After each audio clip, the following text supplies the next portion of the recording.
medical and psychosocial support. The victim was examined by a doctor on duty who completed the sexual assault evidence collection kit and took the DNA swabs of the victim for further investigation. She then advised the family as a norm and protocols to go and report the matter at the police station. And this was because of inconclusive report and for further investigation. On the 17th of October, which is a day after this particular case that was open, the victim continued, Chair, to complain about the discomfort. And as a result, the mother then decided to take her to a hospital where she was admitted, and she stayed in the hospital from the 17th of October and was discharged on the 24th. The investigation continued to all these matters that I have been referring to above, and the medical report of the hospital where the child was accommodated for that duration of the 17th to the 24th, it's still outstanding. Going further, Chair, on the 31st, the National Commissioner appointed the National Intervention Team that was led by the National Head of the FCS, or Component Head of the FCS, at the level of a Mayor General. To this date, approximately 30 statements have since been taken, mainly from the staff of the school in question, the medical personnel who examined the victim, the children who were with the victim, as well as the family members that were around the child on the day in question. All identified persons of interest have had their samples taken for forensic analysis and elimination purposes. Due to the challenges experienced with a disclosure, the arrangements were then made by the Major General who is leading the team with the Department of Health for both the victim and the mother to be taken in for evaluation and to be assisted with psychosocial intervention on the 7th of April. This was not undertaken, Chair, as the mother refused, and this has the potential of further delaying the finalization of the case. An additional appointment was then made for a forensic social worker to see the victim on the 9th of April 2025. The social worker could not get access to the victim as the mother indicated that the child is sick and will inform the forensic social worker when the victim is well. This to inform her will include to also make further arrangements on what was supposed to be undertaken on the 7th of April. The forensic social worker is awaiting the mother's feedback on the condition of the victim for further arrangements, and all measures have been explored to establish the facts. Therefore, no suspect has been at this stage identified, and the matter is still under investigation by the National Intervention Team.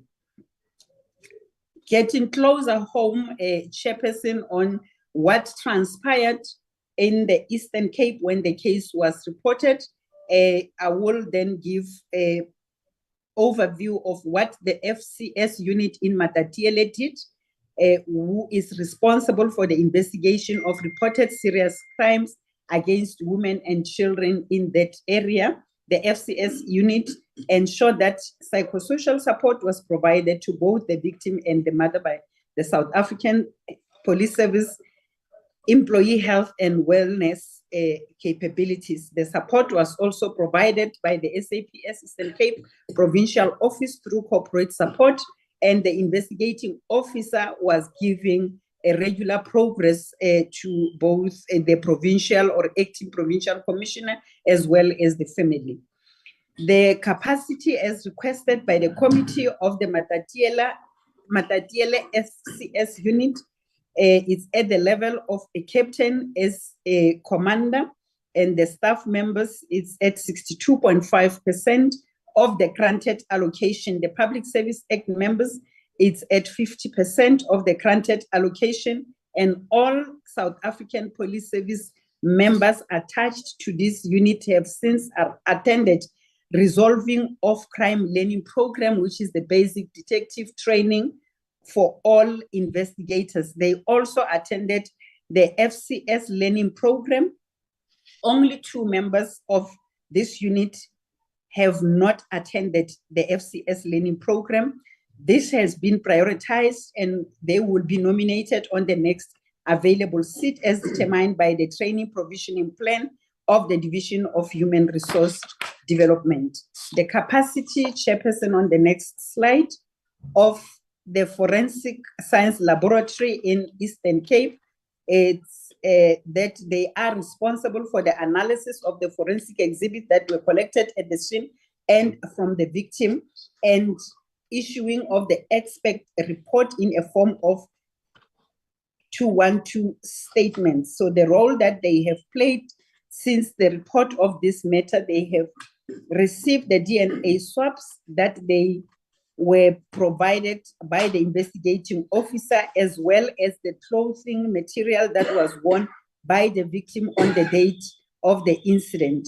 The FSL in the Eastern Cape further processed, and the results that were submitted, the results from the submitted exhibit, that is the sexual assault evidence collection kit, indicated that there was no foreign DNA found on the victim. This means that the only DNA that could be found or established from the victim was that of herself, and there was no any other person's DNA that was found. Similarly, the results of the clothing also showed that there are no foreign DNA found on the clothing of the victim.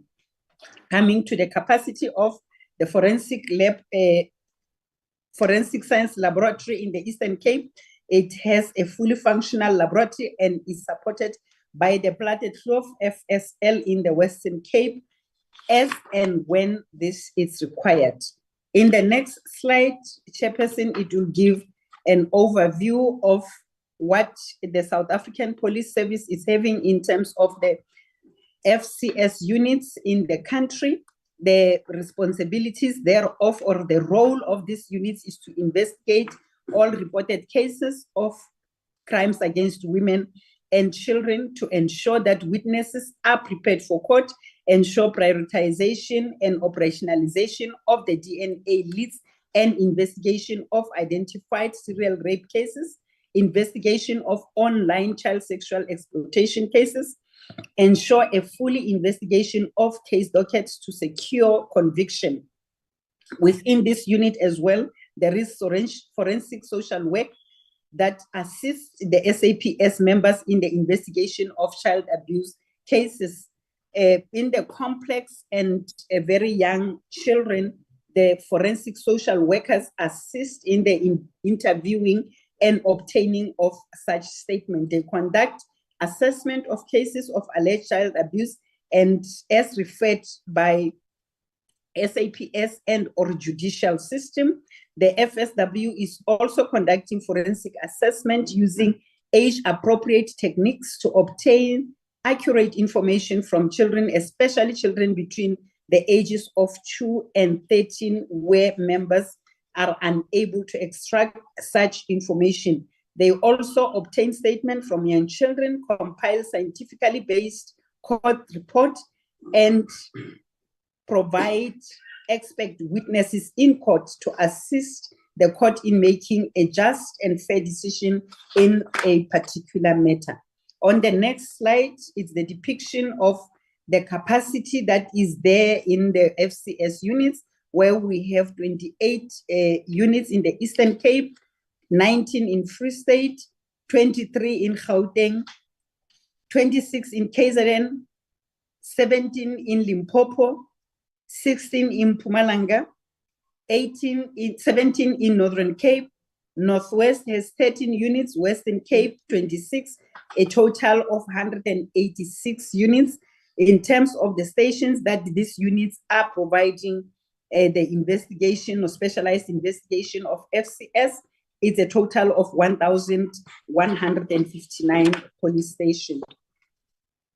On the next slide, it's the functions of the roles and functions of the FSL, particularly for the purposes of this case is biology section, which its responsibility is to analyze evidence from a wide range of cases, including property crimes as well as violent crimes such as sexual assault, homicides, robberies, human identification during mass disaster, and confirmation of biological related matters for missing persons. They also apply scientific technique for the processing of the crime samples and comparing it to the suspect sample to determine and confirm the act of crime.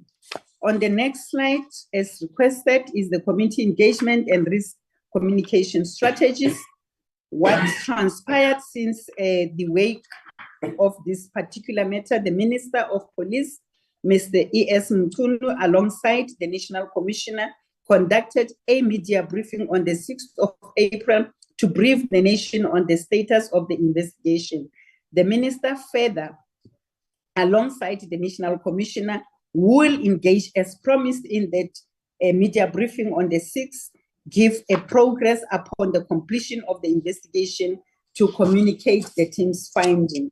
On the key operational and systematic challenges that were identified during the investigation of this matter is that the investigation team has not yet been able to fully access the victim, as I have indicated earlier on the earlier slides, and the additional statement and psychosocial assistance, it's still outstanding due to the illness or the medical condition of the victim, which has delayed certain aspects of the investigation. I thank you, Chairperson, and I submit. Thank you very much, General Mosekile, General Masemola, and the Minister.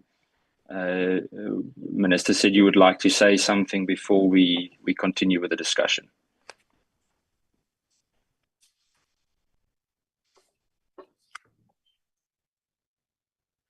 Thank you very much, Chair. Let me thank General Mosekile for the presentation. Chair, I want to say just a few things. The first one is that from those dates when the parents felt that there was something wrong with the child, which was signaling some initial stages of the case up to when they opened the case. A number of days later, the case started off with, I would say, very little or no information at all. So when they opened the case, unlike some of the cases that are easy to resolve, there were a number of difficulties, but one most important difficulty was that the child or the victim had made any statement, and that was the first element of the complexity of the case. Now, as time went on, there were two things that I think are noteworthy. The first one, when there was seemingly no progress in relation to an arrest, which would have been an expectation from everybody concerned, the public began to raise concerns, calling for action, and also organizing demonstrations. This was because a feeling grew that by then, somewhere beginning of the year, the case in relation to an arrest should have taken place and so on, which was not the case. But it was not the case because, the second element that I want to talk about is that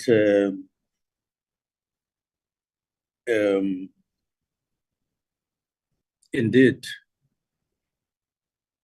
not only was there no arrest, which was of concern to the public, but indeed,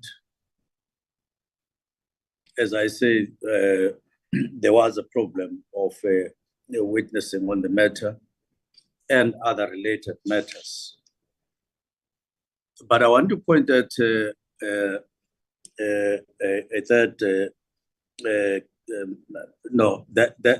that fully, those comments that I've just made the case one of the complex cases that are being handled by SAPS.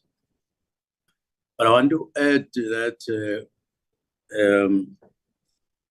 indeed, as the case, as it became clearer and clearer that it was a complex matter, I would say that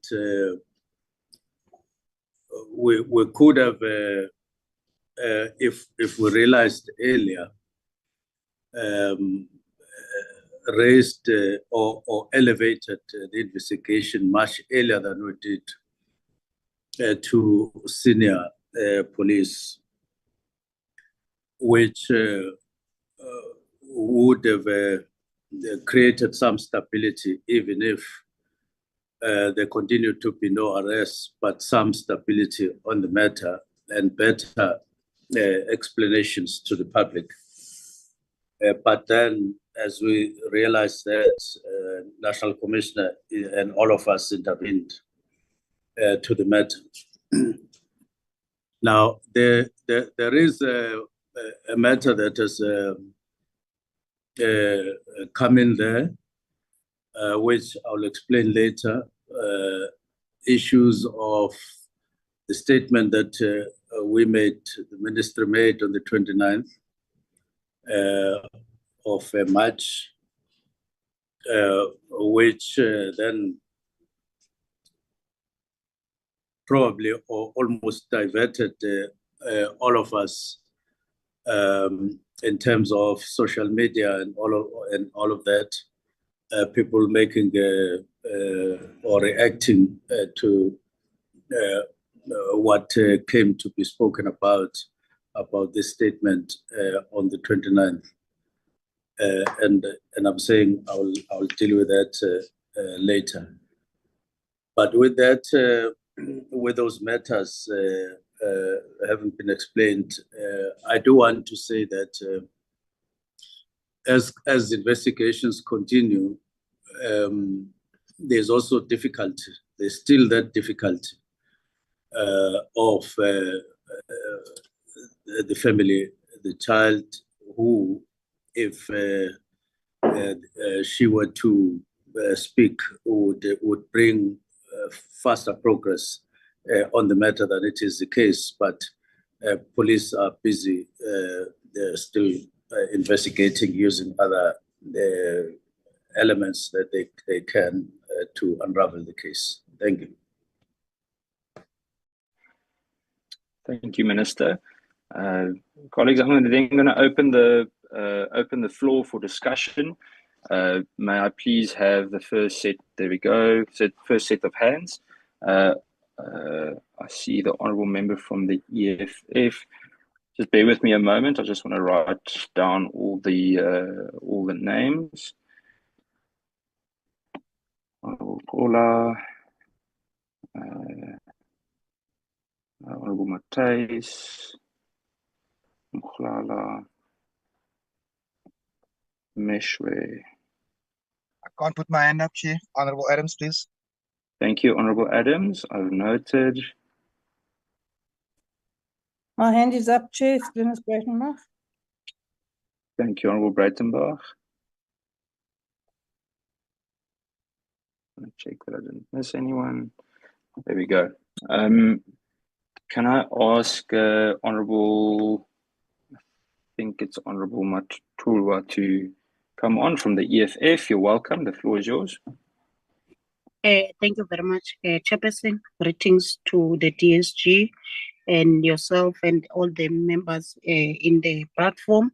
This is Honorable Babalwa Matulelwa, deployed by the EFF in Parliament.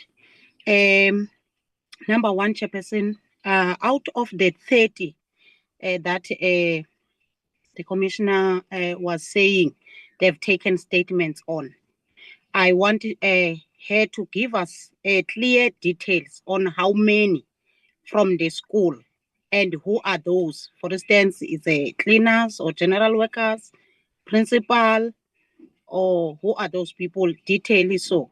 Why the 2 kids that were with Cwecwe are not interviewed until to date? Number 2, what is the procedure on requesting the mother? That was there any written formal request, or is it general? How do you communicate with the mother on this case? For instance, where we were told that the mother denied, and what was the kind of communication? Was a call, or was there any formal communication? Number 3, for forensic social worker, how did she arranged the appointment? Also, I want the detail on the communication side.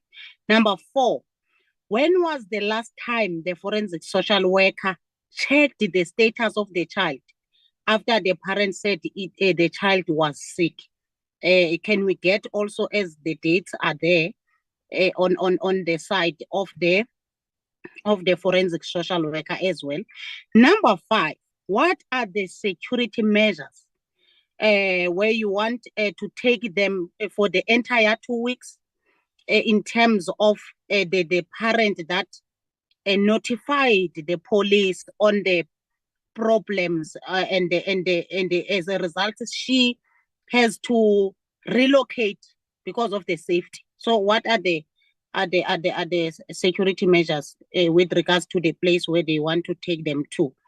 And then number 6, you are saying you have 28 units in the Eastern Cape, of which I believe there is one in Matatiela as well. What is also difficult to gather DNA as per police commitment in Matatiela on a 7-year-old Alu, who was also raped in Vugarais Manasseh private school in Maluti, Chairperson. I just wanted to know those as well. Thank you, Chairperson. Thank you very much, Honorable Matatiela, for your input. I'm going to go to the chairperson of the Justice Committee. Chair, the floor is yours. Thank you very much, Chair, and greetings to all members from different portfolio committees and the Minister and the Deputy Ministers and high-ranking officials of the South African Police Service. Chair, I think it's common cause that this matter has been a public matter, and some of the issues that we ought to ask are issues that are already circulating in the public space, which may not have been covered by this report. The first issue, Chair, is 30 statements were taken. Now, can they indicate if all those persons of interest were cooperative to the investigation? Are there instances where some of the persons of interest refused to cooperate with the investigation? The second question, Chair, is the coherence of the statements themselves, because the report indicates that the statements were mostly taken from the employees of the Department of Basic Education who are particularly working in that particular school. So are the statements themselves coherent in terms of what would have been an indication of what those persons of interest are aware of?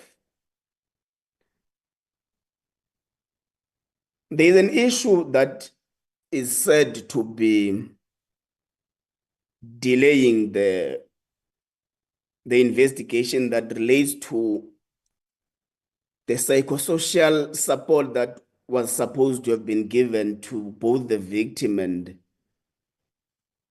the mother of the victim, which later was refused by the mother of the victim.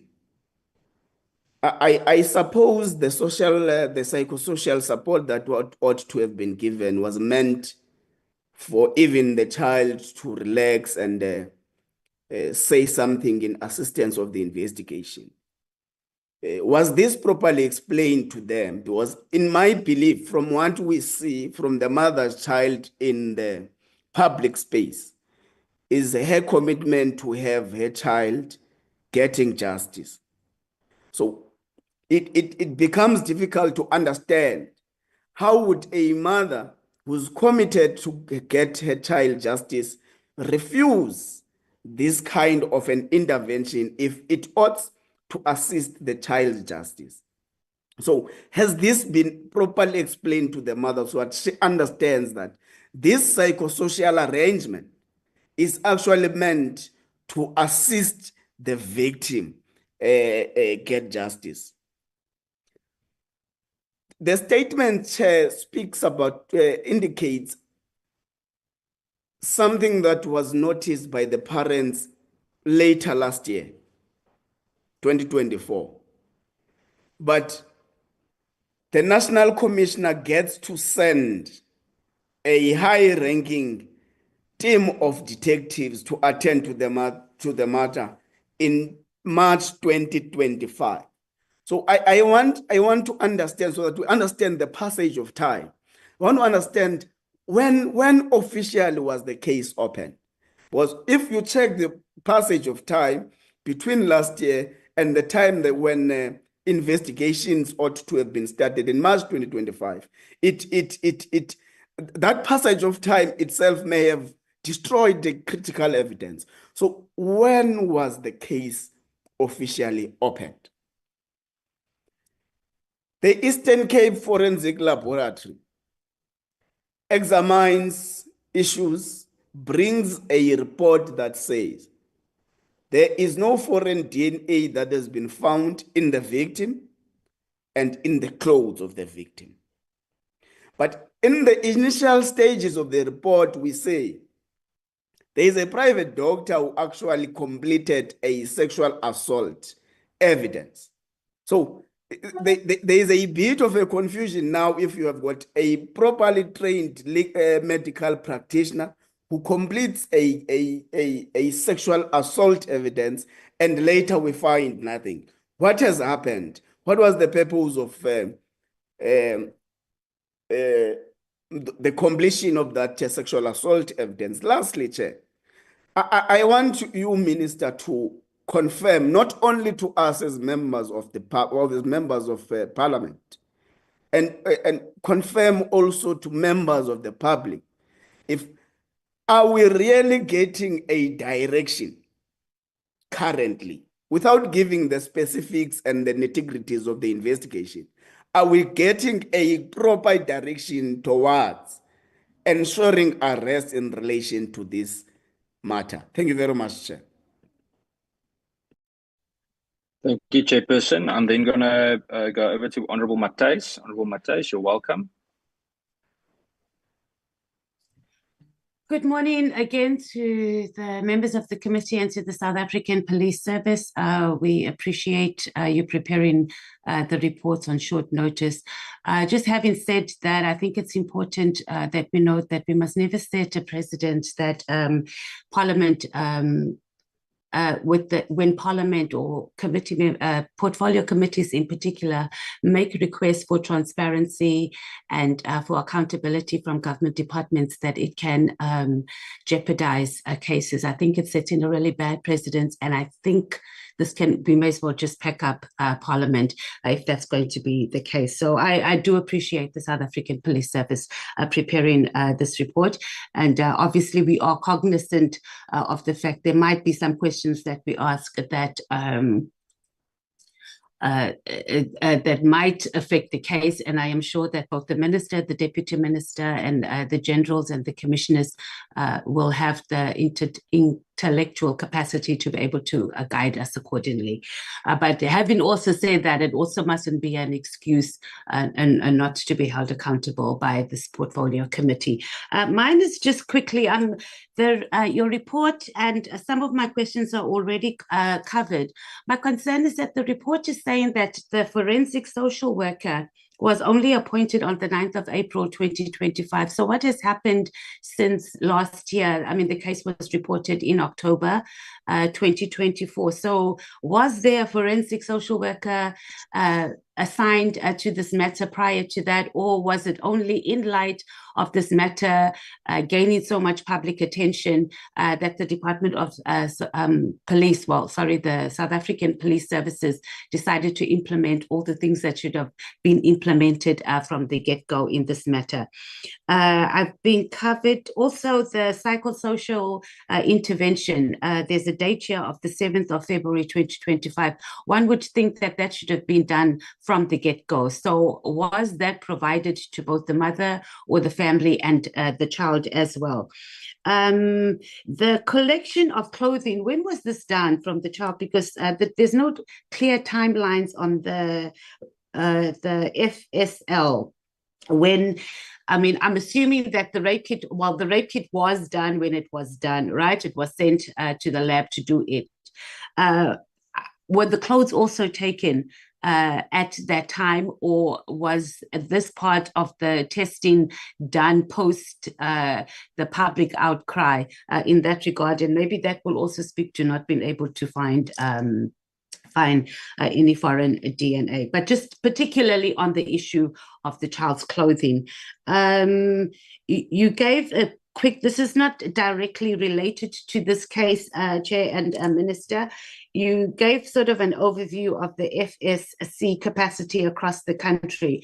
So if you could just speak to us just briefly, and later on in the portfolio committee, when you come and present, are you able to manage the number of cases that are being reported and the capacity? I mean, is it well equipped to be able to run these cases? Because it can't be an ongoing thing that we are messing up cases and then we're not going to get justice just because the labs are not properly equipped. There's not enough investigators. There's not enough psychosocial support for workers, and the list goes on. And particularly in child rape matters and sexual violence against children. What role is the FSC playing in dealing with the child rape that actually results in pregnancy? Because we get reports from the Department of Education and Social Development annually, or if not quarterly, quite honestly, on the number of child pregnancy, which is obviously statutory rape. So what is the involvement in that? Outside of this case, remember, this is not just about a particular case, but it's about how our departments, both the South African Police Service, the National Prosecuting Agency, and the courts are handling these matters. So when we come to these things, are we being active in dealing with that? Because those are straight up reports, and people will continue, these rapists and child rapists, and are going to continue doing this if they can see that they can get away with it. So if we are not dealing, Minister, with these cases that are really clear-cut, I mean, there's a child that is the result of rape, and we are not prosecuting. It is a problem, and it speaks volumes, and this is going to continue leading to us having these cases where children get home from school and they have been raped. Was the child also tested for any other drugging substances? And And then more importantly, and I think the minister will be able to guide us on this, is that has there been any interference in this case since it has caught public attention? The minister must also guide us on the deployment of the South African Defence Force. I know that that's not the police department, but can the South African Police Service not statutory, but clearly state here that there was no discussion, informally even, with the local South African Defence Force when they had, I think it was last week, when there was a protest and we saw the army that was outside. So was there even an informal discussion that they at least assist in managing crowd management, etc.? Then on the issue, there was a Captain Javu that, and I need clarity here also, is that apparently requested that the principal Jaco provide his DNA evidence. So was that actually the case? Because we saw that racist organization called AfriForum all over social media busy issuing and posting the letters that they've written to the South African Police Services, saying that, representing him, saying that he's not a suspect. So whether he's a suspect or not, was he requested to provide DNA evidence? And if he was, it was based on what? And if it was incorrect for that to be asked for, what has happened to this captain? Because then there must be consequence management. It's these little errors and technical errors that allow cases and allow people to get off with raping children because we just do or we're not following proper procedure. I think I'm covered. Thank you, Chair. Thank you, Honourable Matthys. I'm going to go to Honourable Ghana. Thank very much. I will keep my my video off because of the network where I'm at. Chair, so let me start by saying I think it's good that the police have come out to shed some light in terms of the complexity or this particular horrific incident that has raised the emotions in the country, and obviously with everything that happens, the trauma that continues to be inflicted on the child, the family, it's something that we need to always be mindful, take that into account. I think one of the things that I wanted to raise is just ourselves, all political parties, ourselves as members, in terms of, yes, there's a desire insofar as the inner details of what has gone on. But considering that this matter, it's not even before the courts, so it's still at an investigation level. I wonder how much can, in terms of the specifics, it will help to get this case over the line. So there's a bit of sensitivity that ought to be applied. Whilst there's a desire to have when was this done? When was this done? We need to be also mindful that this particular case is still under investigation, and considering that the sittings of Parliament are also broadcast, we might inadvertently contribute to the case not being successfully prosecuted, just in the line of questioning that we're doing. But what is of concern? So for me, it's understanding what the minister called the complexity of the case itself, which Chair, when we did our oversight recently around the DNA, the turnaround, and so forth, it's more on the process side, whether the delay in the, let's call it what Honourable Ngola raises, the time period from when the case was reported and now what is currently happening. Whether that has got to do with the delays insofar as the DNA is concerned. But I think we have a responsibility not to contribute to the heightening of emotions and to create a space for the investigating officers to then try to resolve this particular matter and ensure that we do not have this kind of, whilst we are all concerned, but we need to give the space to those that are investigating and not apply undue pressure to get something, because at the end you might have a case that ends up going nowhere, and then because everyone is every day wants a real-time update here. So just to say, for me, the inner specifics of the case is still early days for it to be made public, because you might have a situation that the alleged perpetrator or a perpetrator or whatever the crime gets to done is also watching this and is also taking notes.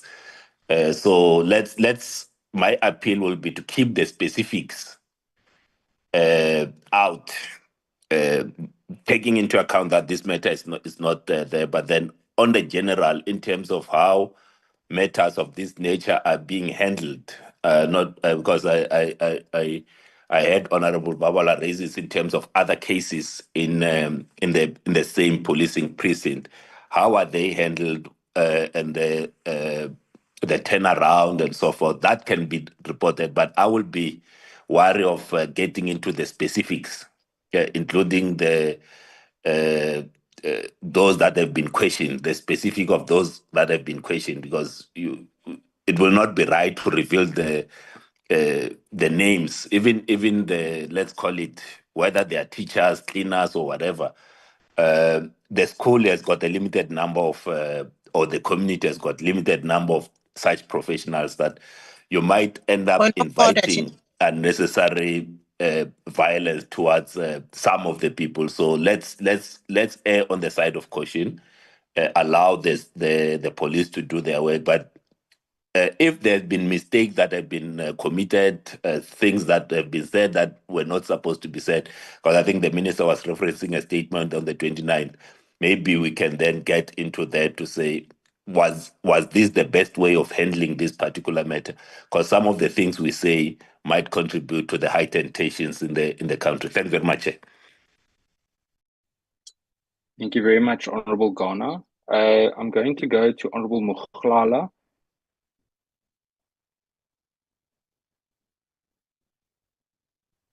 I thank you. Chairperson, please don't forget some of us who asked questions much earlier. Thank you. Thank you, Honorable Reverend. I've made a very long list. I'll allow about 3 more, and then we'll have a first set of answers, and then we'll go on to the next. I'm just scared some of your questions won't get answered if the list is too long. Sorry, Honorable Mukhlala, you're welcome. Sorry, Chair, it's Honorable Shongwe. I just want to ask, have you noted my hand? Yes, Honorable Shongwe, I've written down everyone's hands that are up. I just want to remind members that once you've spoken, please just remember to lower your hand. But yes, Honorable Shongwe, I've written down everyone's hands. Thank you. Honorable Mukhlala. No, thanks so much, Chairperson. Let me take an opportunity and greet members of different portfolio committee gathered here today. Chairperson, I think this case must serve as a catalyst for a full parliamentary inquiry into SAPS rape investigation protocols, focusing on the capacity of the family violence, the child protection and sexual offences units, the chronic delays in forensic processing, and the collapse of coordination with public health services. If we don't confront this dysfunction head-on, if we allow SAPS to remain unaccountable, then the blood of future victims will not only stain the conscience of this institution, but that of the entire state. Chairperson, I think some of my questions have already been taken, but I will try to bring them in another way. Chairperson, I'm very concerned with the 6 months delay in forensic social work intervention.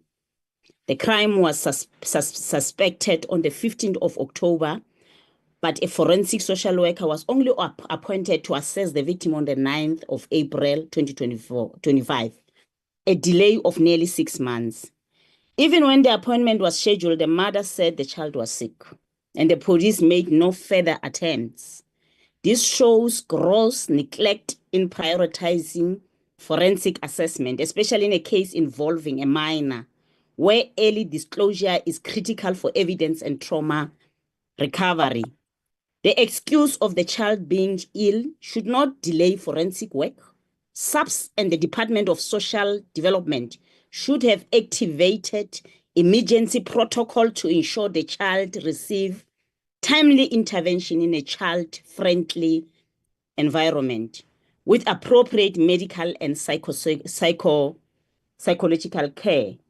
So, Chairperson, my question is, why did it take nearly 6 months for a forensic social worker to be assigned to the child, and what emergency protocol exists within SAPS and social development for urgent child protection in rape cases? Because really, we can't say that the parents are saying no. We need to convince the parents. We can't come here and say that when the parents are saying no, the child is sick, when we know how the public feel about this child. We are the government. We must act. We must stand firm and ensure that justice prevails for this child. The other question, Chairperson, is my input is more on the forensic evidence on the child's clothing that was collected. The DNA swabs as well as the clothing that was worn by the victim were taken for further processing. The results of submitted exhibit indicated that there was no foreign DNA found on the victim. Similarly, the result also shows that there are no foreign DNA found on the clothes of the victim that were submitted.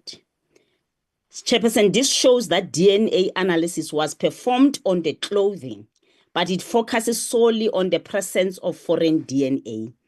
The report does not indicate whether touch DNA, fiber analysis, or chemical testing for bodily fluids was conducted, all of which are standards in modern forensic work, especially in the absence of sperm or ejaculate. So the DNA forensics people need to tell us what kind of DNA, how did they go about in testing, doing their test. Not only talking about the foreign presence of foreign DNA and also the child clothing, which I think in this instance doesn't give us, a feedback or a positive results. Chairperson, the other issue I'm concerned of is the mother declining psychosocial support and delayed access to her daughter. Instead of this triggering a protective response from SAPS or social development, the police simply allowed the investigation to stall. This represents a systemic failure to understand power dynamics, trauma, and social reluctance in cases of child rape. Survivors and families are often afraid, ashamed, or confused. So we can't come here and report like that. The mother is saying no, then it's fine.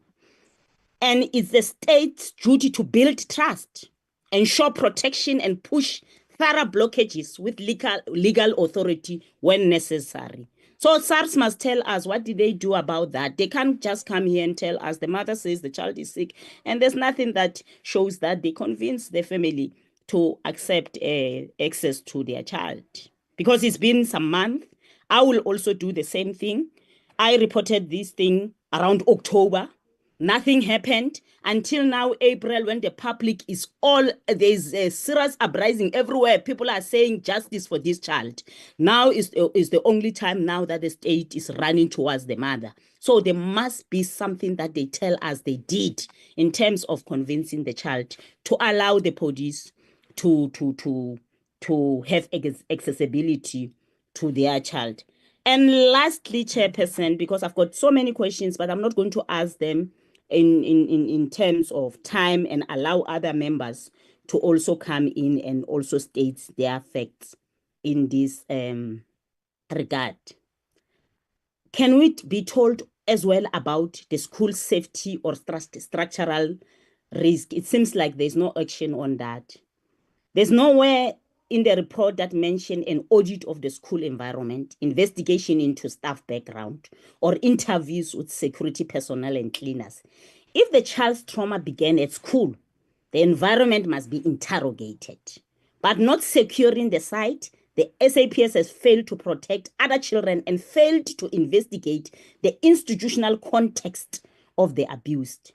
So the question is, what safety audits or investigate interventions have SAPS conducted at the school? And have any audits there been screened or for prior misconduct, sexual offenses, or failure to report the abuse? And lastly, Chairperson, Minister, this one is straight to you. Explain yourself, Minister. We have saw you explaining yourself, trying to defend yourself in a media statement, whereby you appear to be defending yourself by saying you never stated the principal's DNA was taken. This directly contradicts the public's understanding of your earlier remarks, where it was understood and in fact widely reported that you said the principal's DNA has been taken. This contradiction, Minister, is very serious. So my question is, did you or did you not publicly state that the principal's DNA was taken as part of the investigation into the rape of this 7-year-old? If not, why was that impression left with the public and the media? And if your statement was misinterpreted or miscommunicated, what step have you taken to clarify it? We know you have released a statement. Can you please take this meeting into confidence about what you said? Thank you, Chairperson. Thank you, Honourable Motlala. I'm going to go to Honourable van der Merwe. Thank you very much, Chairperson. Good morning to you, Honourable Chairperson. Also, good morning to the Minister of Police, also the leadership of police, and greetings to the Chairperson of Justice and all honourable members. I think my apologies for leaving my camera off, Chairperson. I'm also travelling to the airport. I think at the outset, Chairperson, I want to say that as a Portfolio Committee on Women, Youth and Persons with Disabilities, we have declared ourselves committed to finding justice for Cwecwe, but also for the victims of abuse, all children who are victims of abuse, whether they're in Umlazi or the Cape Flats or wherever they might find themselves. And I think as this Parliament, we must reaffirm or recommit ourselves to the fight against gender-based violence, which is a national crisis. And maybe also at a later stage, I think as portfolio committees, we should look at maybe a committee hearing of sorts in terms of our fight against gender-based violence and our failures in this regard. Let me also maybe say at the outset, our portfolio committee is not the custodians of the rights of children. That falls within DSD, and maybe they should have been here this morning, but we do have a responsibility as a portfolio committee to oversight the National Strategic Plan on Gender-Based Violence. And so some of my questions will be related to that. So I think firstly, I would like to ask the leadership of the police. Our portfolio committee has received complaints, or there is an allegation that within the community of Matatiela, there is a general war against women and children in that community, in that there's a gang operating in the area that gang rape women and children. And when these cases are reported to the police, very little is done. In fact, apparently the police is aware of this gang and they turn a blind eye in this regard. And I wanted to find out or to get a comment from the police in this regard. With regards to the GBV rapid response teams, I want to know if the RTTs operate in the Eastern Cape and in particular in Matatiela, and also how do they work with the police in fighting gender-based violence. Then on a broader level, at a national provincial level, I want to understand how the leadership of SAPS as well as the Department of Police implement the National Strategic Plan against Gender-Based Violence, and how do they monitor the effectiveness of this plan? And then also with regards to the FCS units, 185 units, want to know if this is enough, and if not, what are the plans to capacitate this unit? And also whether there are specific strategies. We just came from an oversight. We went to the Umlazi police station. The Umlazi police station records the highest child sex offences in the country. And I want to know whether the leadership of the police actually strategically places interventions in those areas through the FCS units. And I think I will leave it at there for now. Thank you, Chair. Thank you very much, Honourable van der Merwe. I'm then going to go to Honourable Adams, followed by Honourable Breitenbach, and then we will have the first, and then Honourable Meshre, sorry, and then we will go to the first set of answers. Thank you, Chair. Thank you for recognizing me. Chairperson, I'm sitting in a place that's slightly noisy, so I hope my audio is okay. We can hear you clearly, Honourable Adams. Chairperson? I said we can hear you clearly. You're more than welcome. Okay, thank you. Thank you, Chairperson. I'm largely covered by my colleagues. There's just something that I just like to point out, which is highly coincidental. Last weekend, I was called to Saldanha in the middle of the night because a young girl had been brutalized by a neighbor. To get there and to be told that FCS has told the mother of the victim, just don't wash her. We'll take her to the hospital tomorrow morning. This is at 12 o'clock at night. So it's just something that I just thought I'd share with the portfolio, because I believe this is totally unacceptable. But I also understand the constraints that these guys work with, and I think that we as a portfolio must come together and find ways to make them more efficient. Because to tell a 6-year-old girl who's just been assaulted, just don't wash down there. We'll take you to the hospital tomorrow. I think that's unacceptable. Thank you, Chairperson. Thank you, Honourable Adams. Honourable Breitenbach. Thank you, Honourable Chairperson, and good morning to everybody. Chair, I'd like to echo the sentiments of the Honourable Makashule Ghana. He made what I think are eminently sensible inputs. The public interest in this matter is completely justified, Chairperson, and our concern for a child under these circumstances is not only justified, it's also our duty as public representatives, and it should remain the focus of our efforts. The investigation appears somewhat unusual. The way this matter has been handled appears to me to be somewhat unusual. I have quite a bit of experience prosecuting these kinds of matters, and the refusal of access to the child strikes me as both exceedingly strange and somewhat concerning.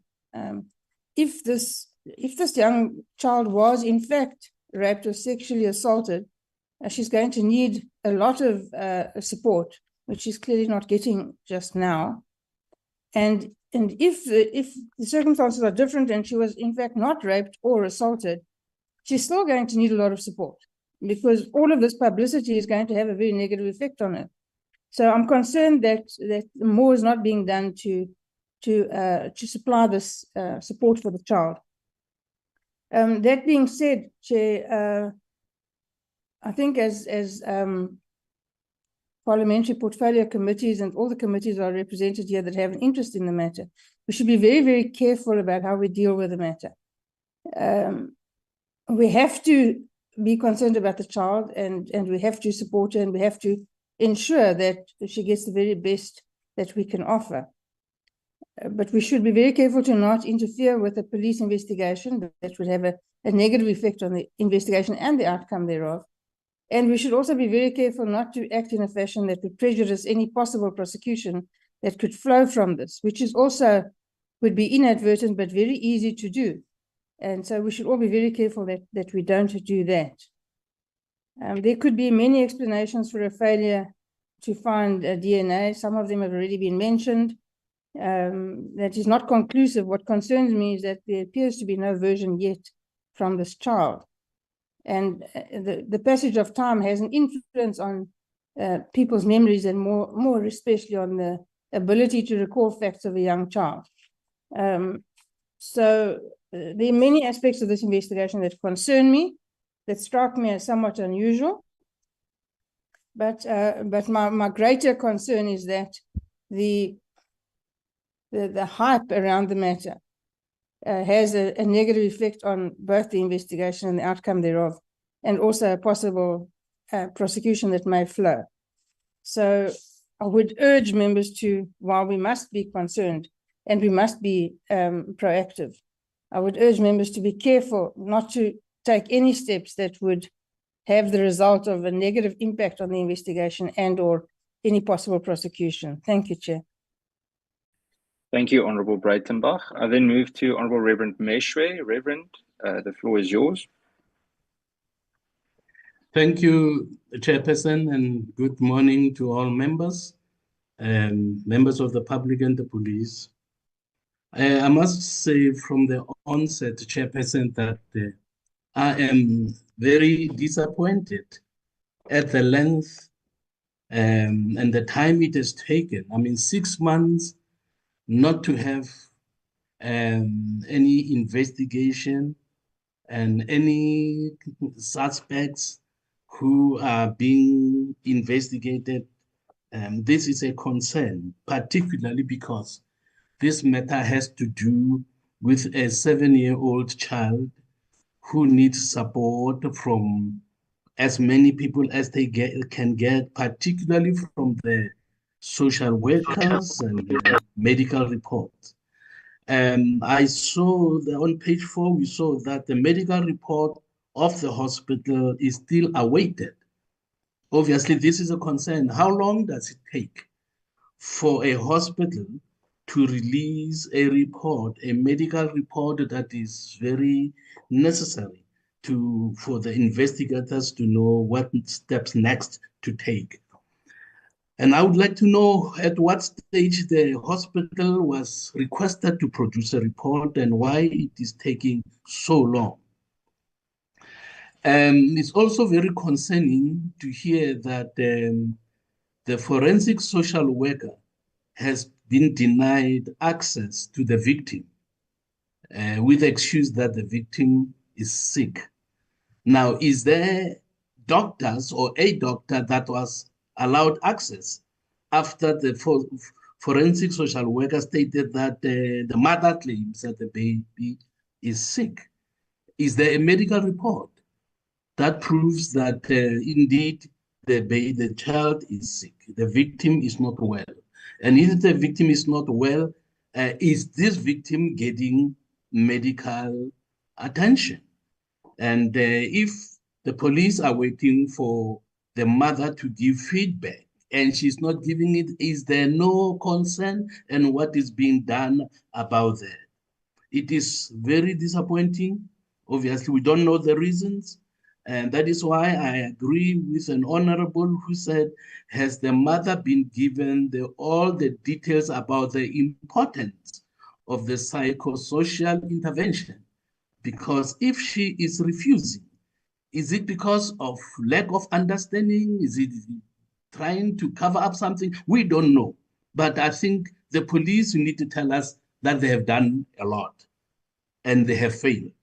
And at the end of the day, when cooperation is not found, will the police tell the country, if we have another 6 months coming, that she is refusing? Will the police say there is nothing we can do because the mother is refusing to cooperate? Now, because the mother is refusing, the child is also not getting psychosocial assistance because this child is going to have trauma, is going to be traumatized more because it's not going to end. Until now, the child should be getting proper attention and proper assistance to ensure that she recovers fully after the investigation obviously has started and is concluded. And lastly, I want to ask a question about what is said that the results show that there are no foreign DNA samples or DNA on the other people. Sorry, on the victim. So my question is, are DNA swabs taken also from the family members? We know that there are many family abuse. Family abuse is common in the country. Rape and sexual assault is common among family members in South Africa. So my question now is that if there is no foreign DNA found even on the clothes of the victim, have samples been taken also from the parents? Because it is important in the light of sexual abuse of children, even by family members. Thank you, Chairperson. Thank you, Reverend. Minister Mchunu, would it be okay then if I hand to you to facilitate the first response to the first set of questions, from where we will then move back to the honourable members for continued discussion? Chair, have you forgotten about me? It's Honourable Shongwe again. No, Honourable Shongwe, you are on the next round. In fact, you are first on the next round. All right. Thank you very much, Chair and members. Let me do just that. Let me start with General Lekele. She may enlighten us in the meeting about some of the questions without going into detail, but some of the straightforward questions that were asked, like when exactly were the services of any social worker enlisted on the matter, and some of the things that pertain to medicals that are not, in a view, stand a chance to jeopardize the case, and any other related matter that you could respond to. General Lekele.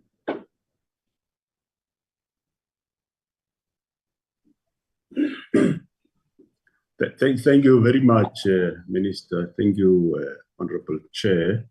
We will go to General Lekele at some point. However, she is currently the investigating officer, and we wouldn't love to expose her too much.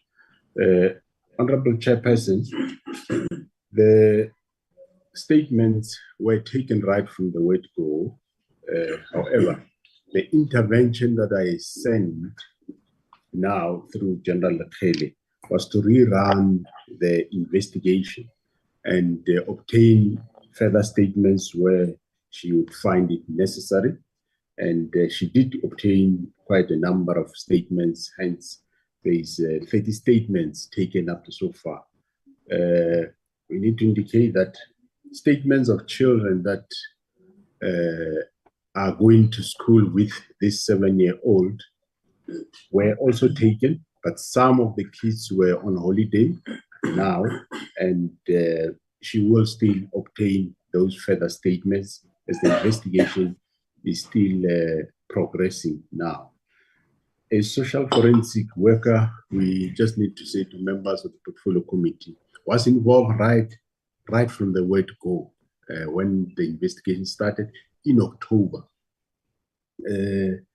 What we are now saying is that the forensic investigator was involved for some time, and from there the investigation concluded, it's taken to public prosecutor. But however, what we are saying now, what General Lekele found is that no, the process was of the involvement of social forensic social worker should not have ended then. It should have been further progress. Hence, we now says back to the forensic social worker must get involved and, of course, get the child to the necessary institution where the child will be able to be treated. With regard to that, the mother did indicate the child is sick. For now, we allow her to probably get the child to recuperate and then proceed with taking the child where the child should be. We, as South African Police Service, together with the Department of Social Development, we do have legal provisions. We don't invoke them right from now when the mother says the child is sick. It's reasonable to give a few days to hear whether once the child is healed, and then we can then proceed without invoking those legal provisions right from the beginning. There are 28 units, yes, in the Eastern Cape. Just like all other units in the country, members of the committee appreciate that you are aware we do have a shortage of detectives all over, and these units and the unit in Matatiela, they of course do not have the number that we would have loved to have.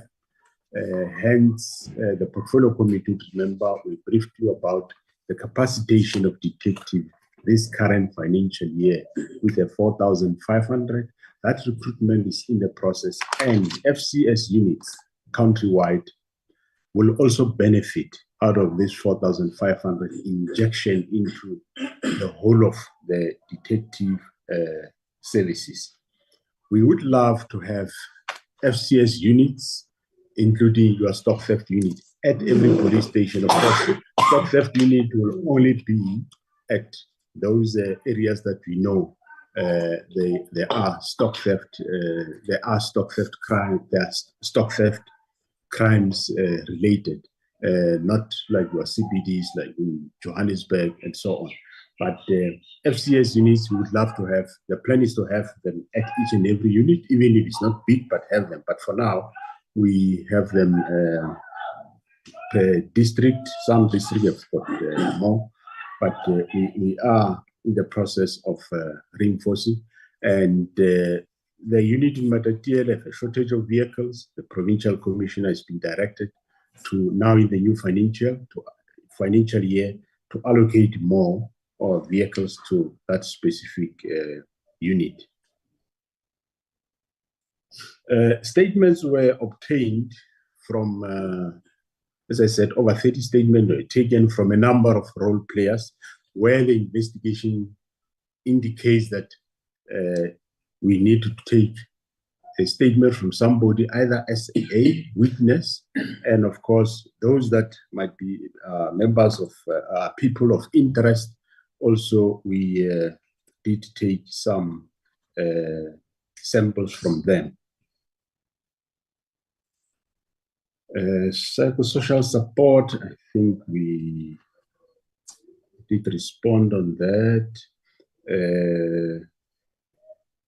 Yeah, so what happened since October 2025, I must just reiterate that the investigation did not start now. It started that time in October. The province was involved. Again, what I did now was just to send a senior officer from head office to reinforce and rerun the whole investigation, which was done.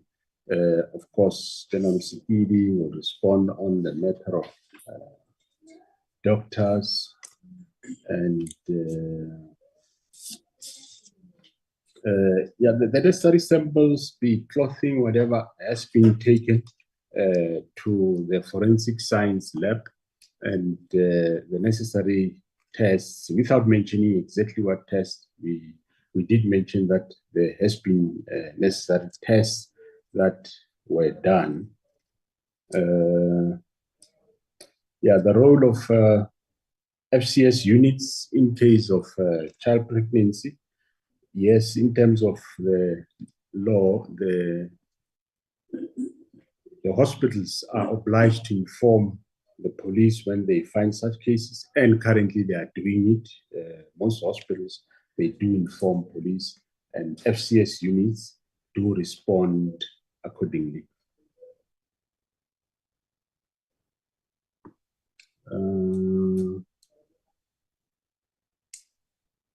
Yeah, with regard to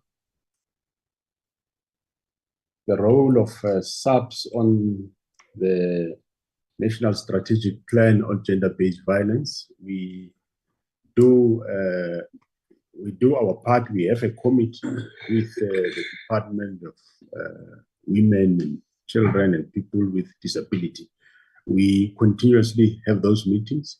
The purpose is to, from our side, to reinforce the justice system in terms of having more police, having police to undergo courses, capacitate them with a view that they are able to investigate these cases. We are aware, yes, in terms of the National Strategic Plan, part of the role of SAPS in terms, especially on the crime prevention side. We are involved with schools where we have school safety programs, where we have members of police assisting at schools in terms of either talking to kids, searching where they are found to be drugs and whatever. I will allow to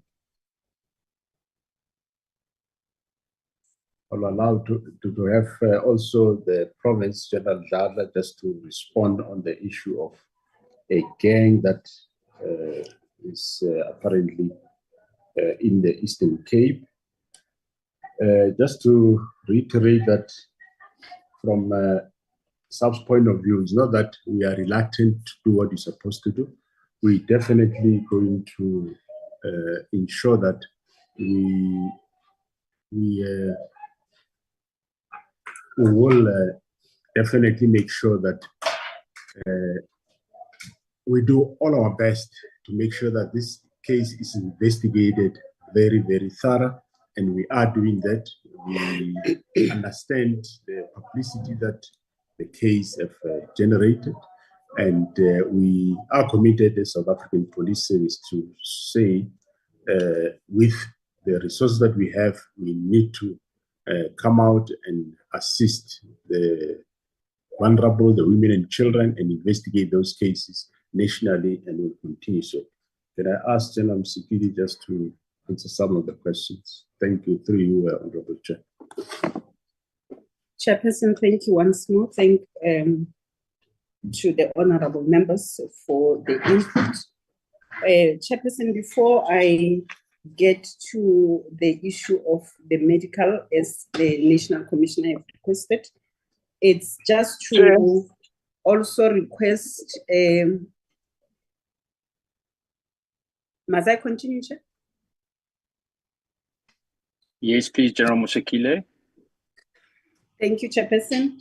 To reiterate, Chairperson, the sentiments that were shared by some of the honorable members, in particular, the sentiments that were shared by Honorable Matthys as well as Breitenbach, and I think it is the rest of the committee members and the members that are on the call, that we really need to recognize the provisions of the Children's Act. Some of the issues that we are not able to talk about, especially on this platform and at this stage of the investigation by the investigation team, it's not because that information will not be shared, but it's because of the sensitivity of the matter and taking cognizance of the age of the victim. We're talking about a 7-year-old. Chairperson, personally, if it was my wish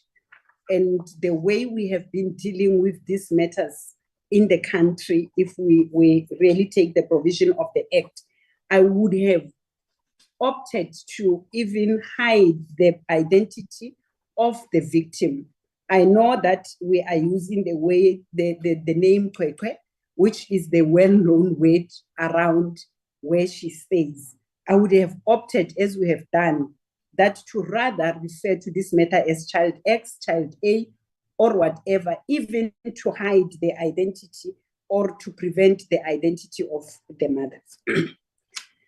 So, Chairperson, I'm just coming in on this one, that there is an obligation from all of us constitutionally and according to the Act, that we really need to protect the rights of the child, and everything that we do, we need to do that with extreme caution of the best interest of the child.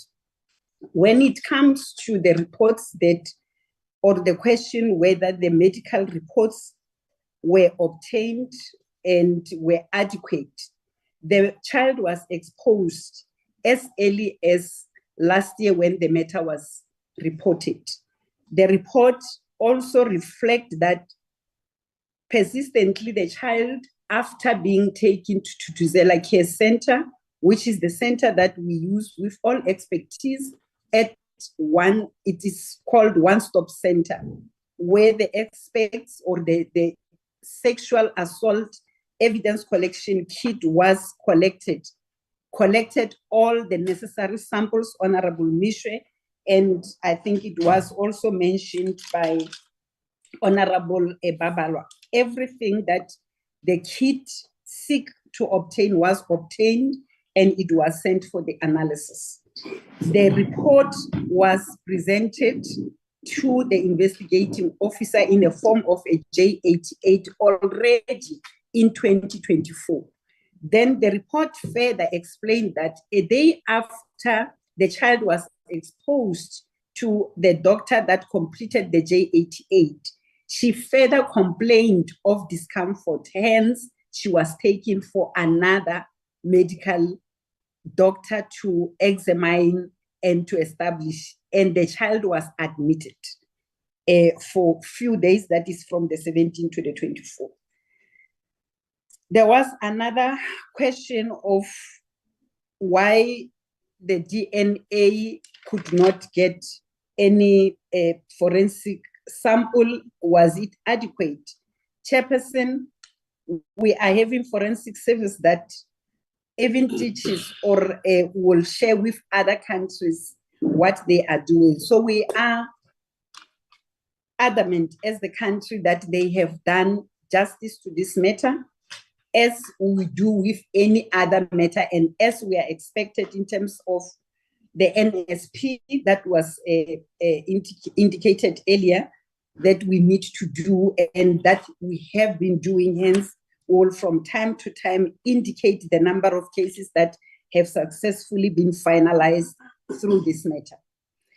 The non-availability of forensic DNA can be further explained in case we go to court by the doctors that have, or by the forensic experts that have done the analysis, so that it is presented as evidence in court. And may I request that we should not get into those details. And I'm saying this, Chairperson, because we were requested by Honorable Matatiela that we need to advise on issues that can be exposed at this platform and those that will have adverse should we go further with this matter. Chairperson, National Commissioner did explain on the intervention that was sent. Now, I think there was a question in relation to the matter happened 6 months ago, and only in 2025, March, the National Commissioner sent the team. The team in the Eastern Cape work. What the National Commissioner requested is what will happen in any case where there is this public outcry that we need to respond as the leadership of the police, just to establish if the proper work was done and where there are gaps. The team needs to, working with the Eastern Cape team and the outcry of the mother of the victim, to further establish facts so that we can bring this into totality and to the satisfaction of everybody. Not that the team that started with the investigation, or the investigation only started in March 2025. It is over and above what the team has done, just to make sure that all the gaps are closed and we do due diligence on the investigation, because, as I've said, there are best interests of a 7-year-old that are at play in this matter.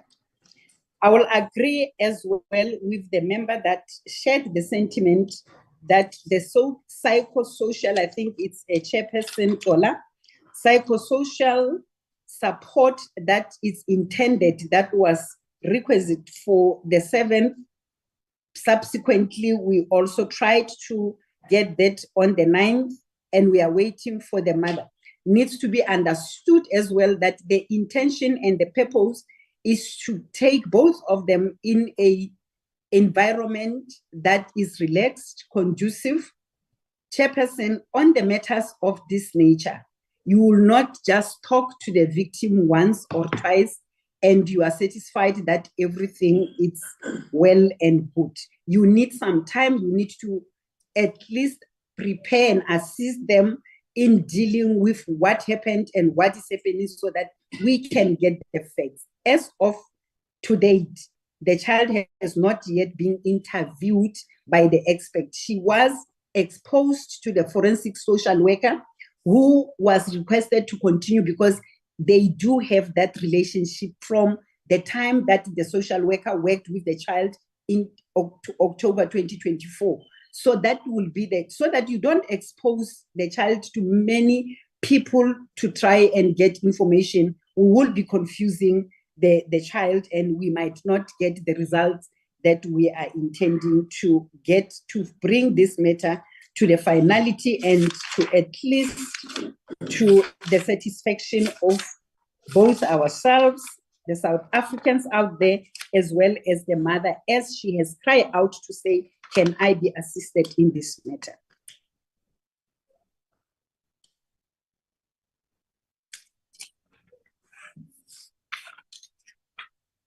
Chair, I think the National Commissioner also addressed the issue of the refusal, that we are not just sitting back, but I think there will still be a further, in regards to whether she was informed and prepared. Yes, that was done. But like I'm saying, you need time. You cannot just jump to other avenues or to other legal processes where she is the direct mother of the victim and she is seeking justice. But I think the time it's against us, and we will make sure that the soonest when she is prepared or she is well prepared, she will give that. But she was adequately informed and taken through what needs to happen on this matter.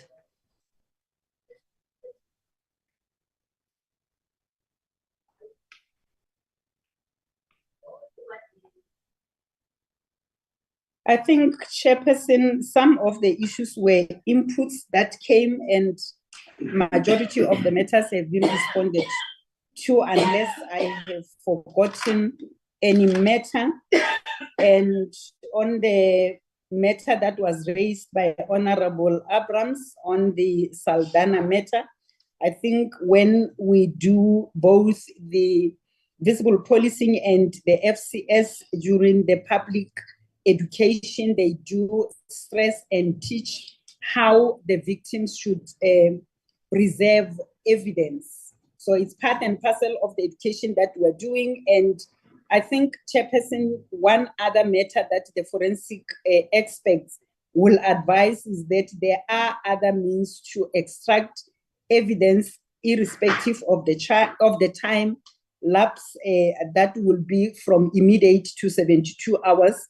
And on the matter that Honorable Abrams was talking about, that the child was requested not to wash, I may request that it's part and parcel of the issues that I'm reluctant that we should divulge at this platform, looking at the nature and the challenges that we are having as a country in relation to these particular matters, that we might be in a process also be advising those that intend to commit this type of crime on the things that they need or need not do, so that we do not get what we want. Some of the things, Chairperson, it's that the sensitivity of the matter will not allow that we divulge them. We are still awaiting the finalization of the investigation so that they do not adversely affect the case going forward. I submit. Thank you, General Musikile. Thank you, General Masemola. Thanks, Honorable Chairperson. Just a follow-up on the question of Honorable Adams. Yes, we acknowledge it's unacceptable that something that happened at night, police says it will only take the child the next day to hospital. So that is totally unacceptable. We will follow it up and take the necessary steps in that regard, Honorable Chair. The child and the mother are getting assistance from the EHW of the SAPS, from the Eastern Cape, we can allow the Eastern Cape Acting Provincial Commissioner just to respond also on the game matter. General Dlala.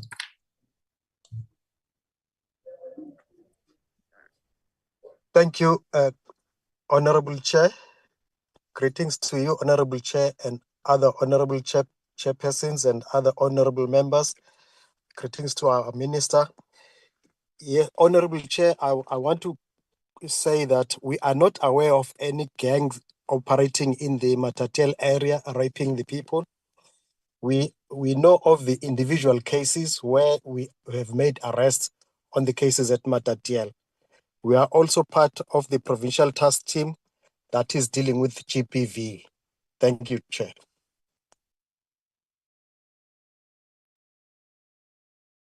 Thank you, General Dladla. Colleagues, I'm then going to open the floor again for the members. First up is Honorable Cwecwe. Honorable Cwecwe, you're welcome. Thank you, Chair. And me, Chair. I've noted you, Honorable James. I have noted you. Thank you. Chair, due to network, can I not You have not go on noted video? because most of the people we are calling here, they are coming after I've raised my hand wrong. It's Honorable Shikwamba. Have you noted me, Chair? Honorable Shikwambane, you are after Honorable Letlape, so you are on the list. Honorable Cwecwe, please continue. Yes, Chair, can you hear me?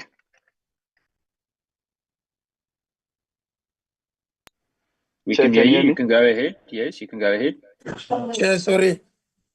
Can I request that for the benefit of those who have raised their hands, probably you just articulate your order again of hands so that we know if we're noted, so that you can put us at ease.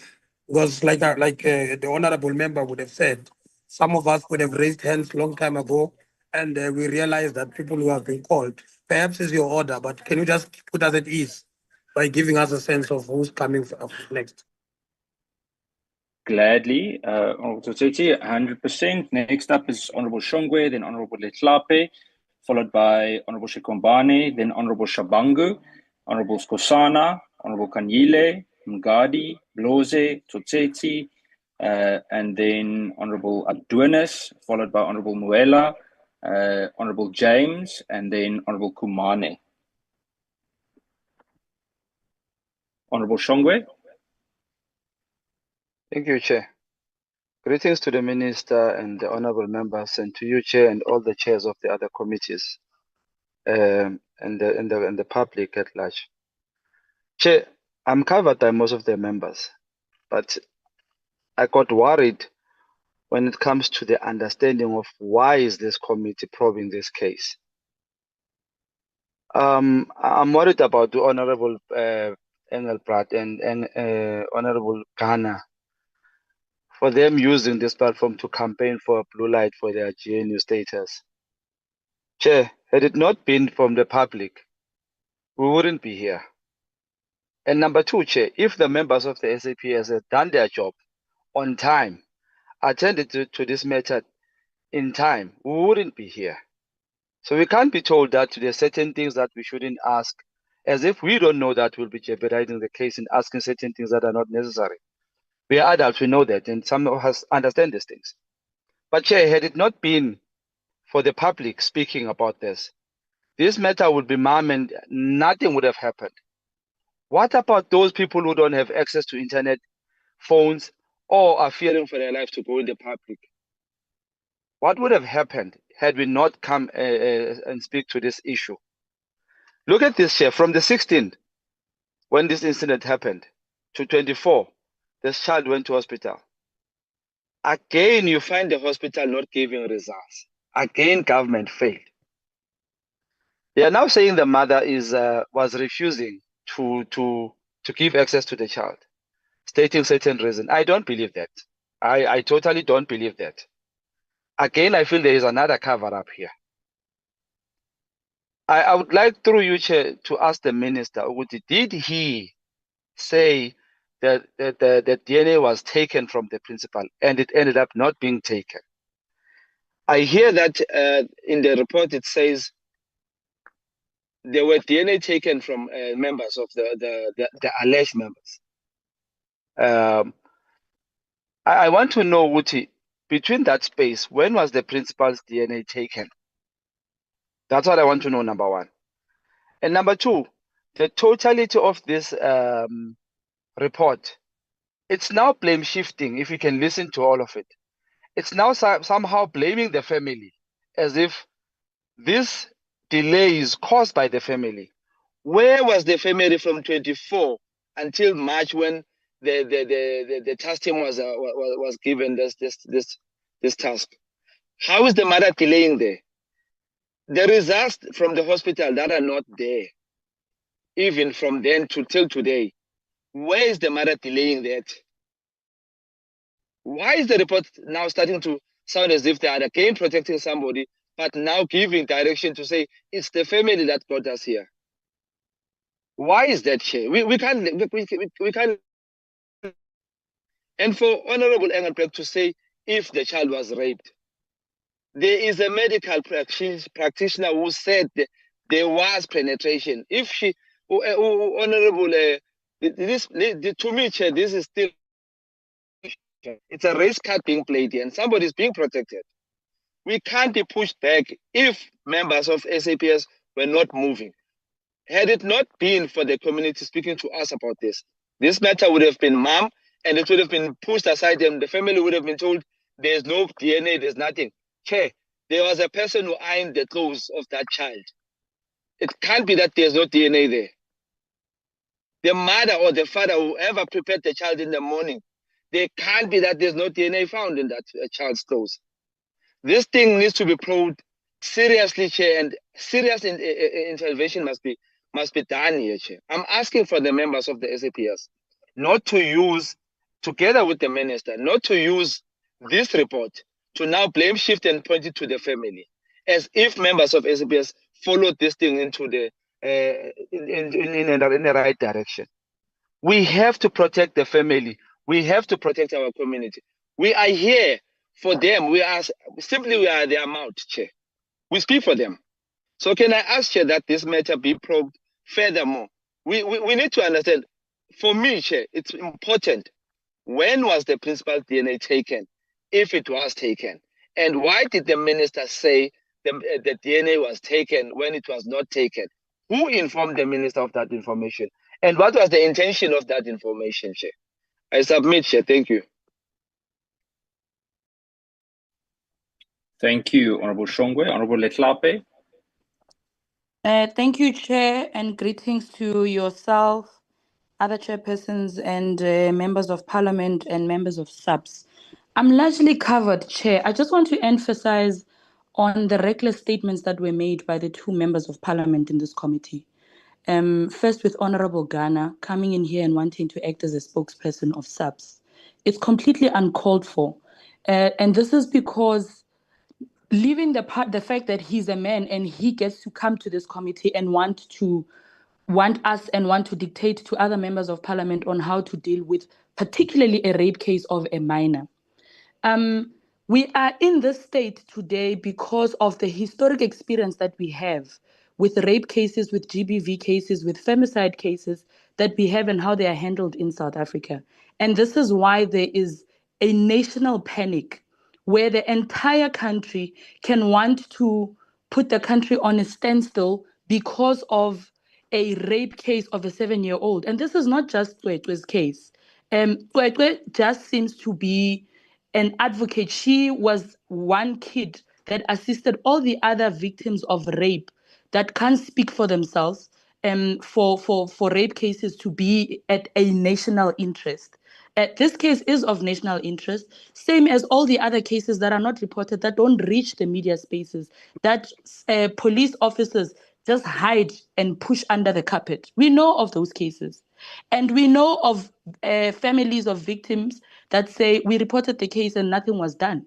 Even elders have reported cases. We've got people who have sat at home that have reported a rape case, and after 3 years, the same case has not been concluded.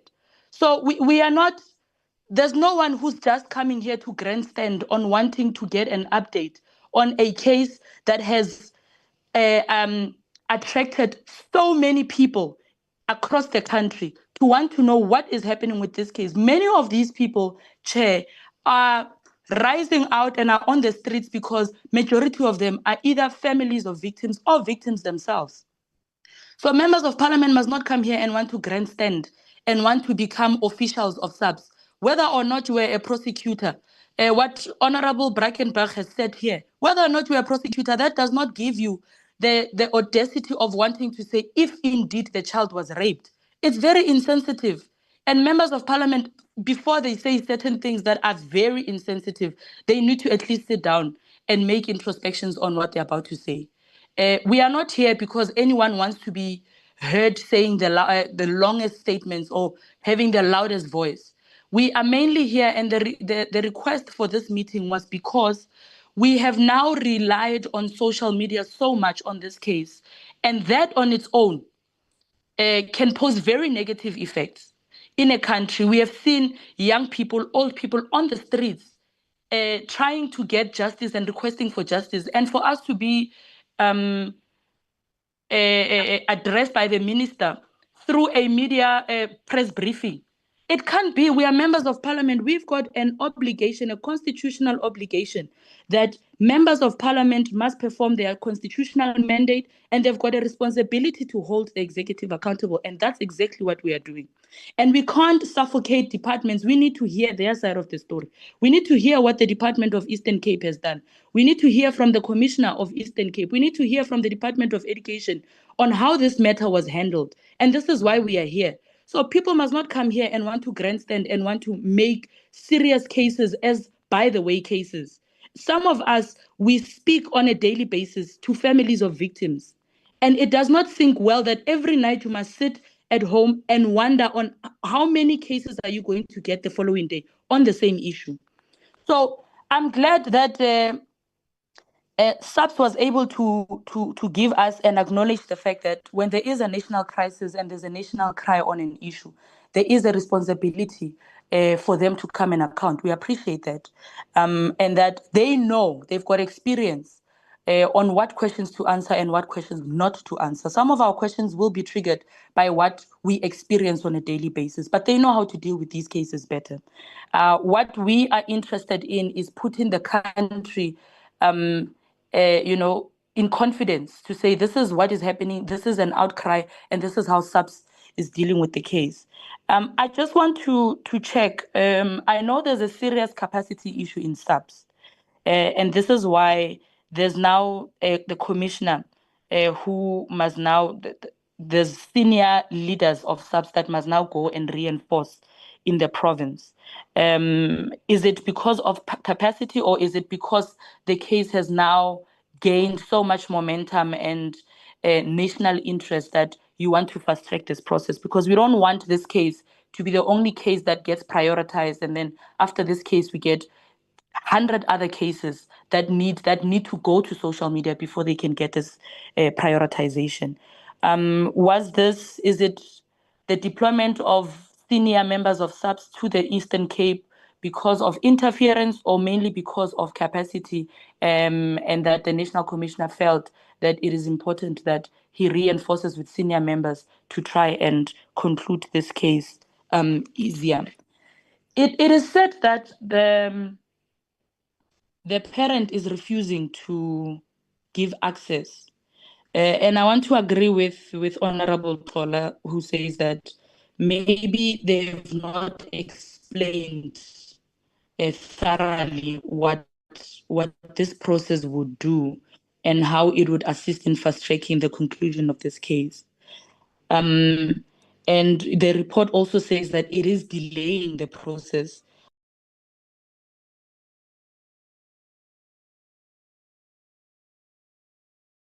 programs or access for the parents and for the victim themselves, in ensuring that we don't sit here in the next 3 months to say the SAPS will still say, no, the parent still says the child is sick.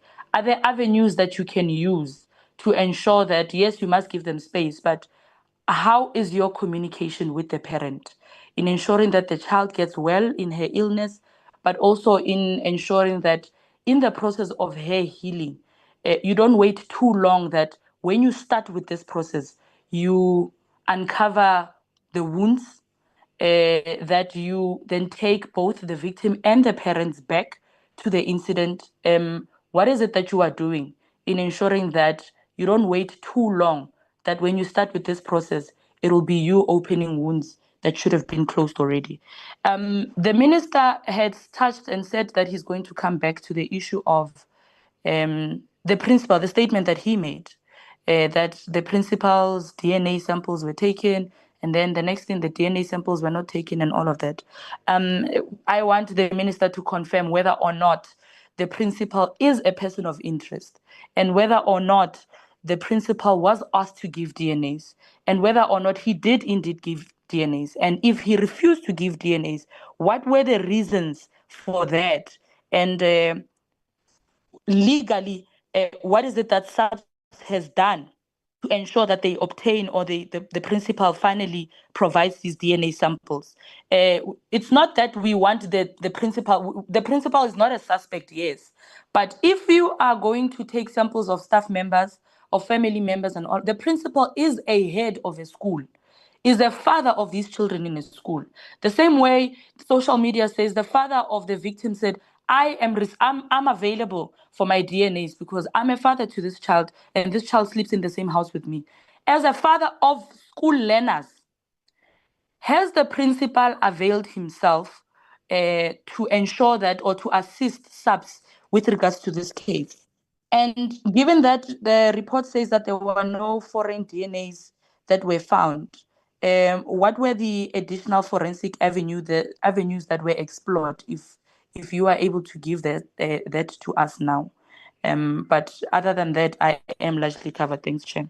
Thank you, Honourable Etlape. Colleagues, I just want to remind that we please be cautious of time. We are already over time, and I would like us to aim to conclude at past. So I want to make sure we give everyone an opportunity. Honourable Shikwambane.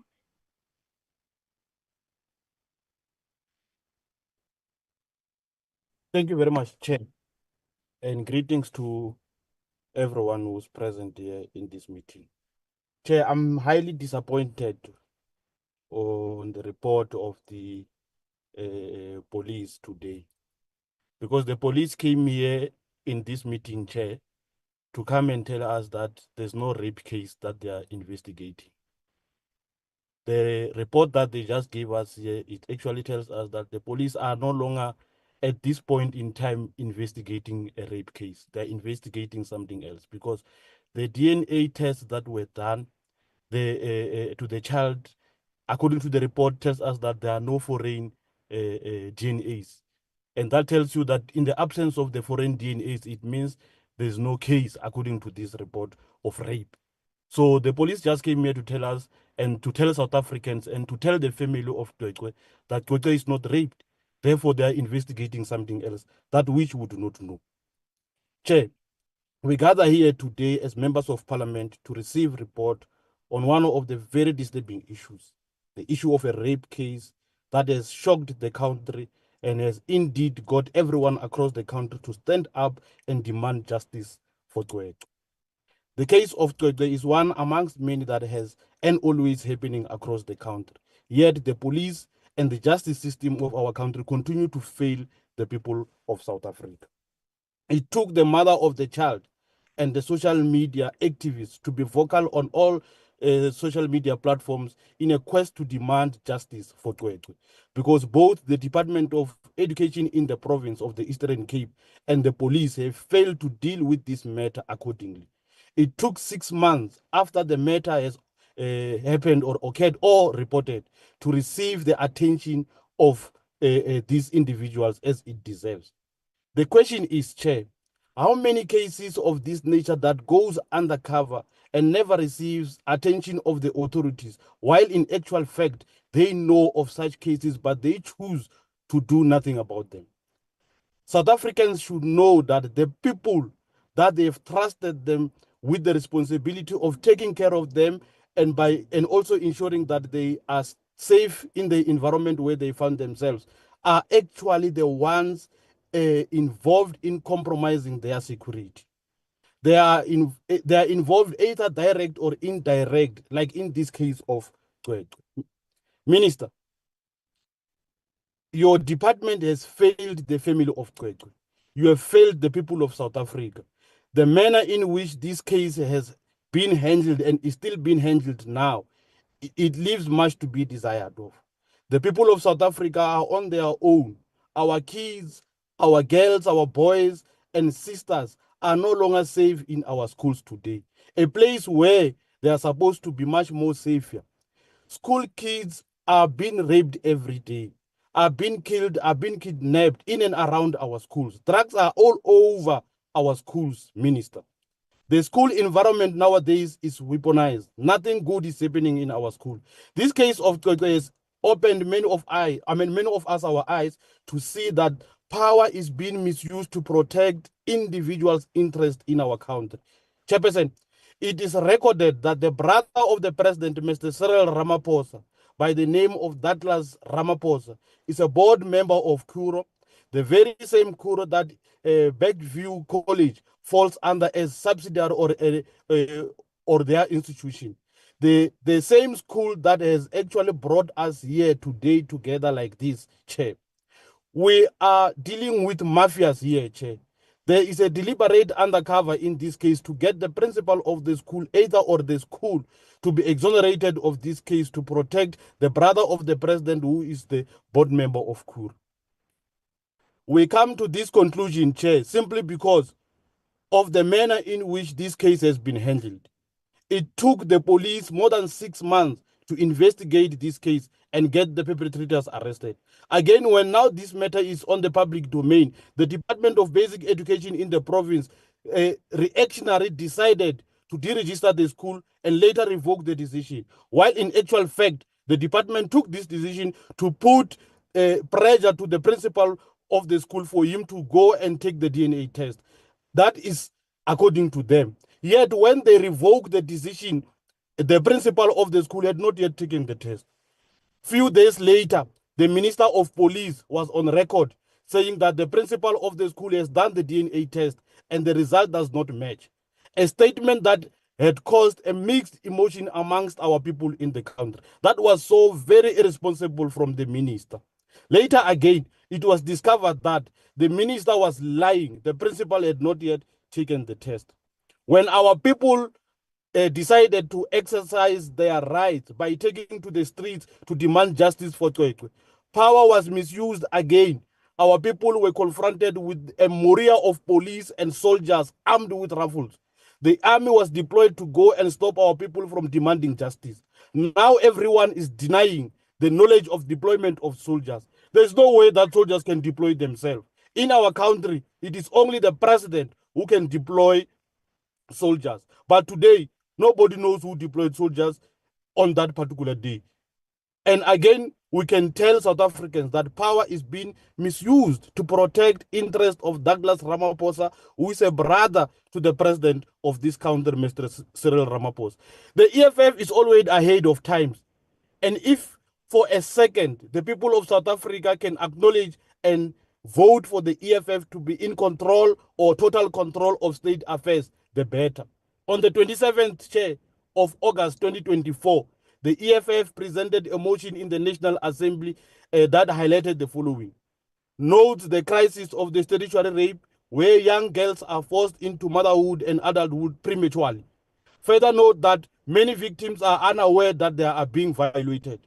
Realizes that teachers and nurses are aware of these violent crimes and yet fail to report this to the police.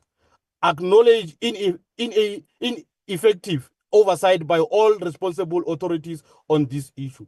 Mandates the Portfolio Committee of the Social Development, Basic Education, Health, Justice and Police to confer with each other on the development of a joint public participation program to receive submissions on this matter, to review the legislations and, if necessary, recommend amendments to enforce mandatory reporting of the statutory rates by the teachers and nurses.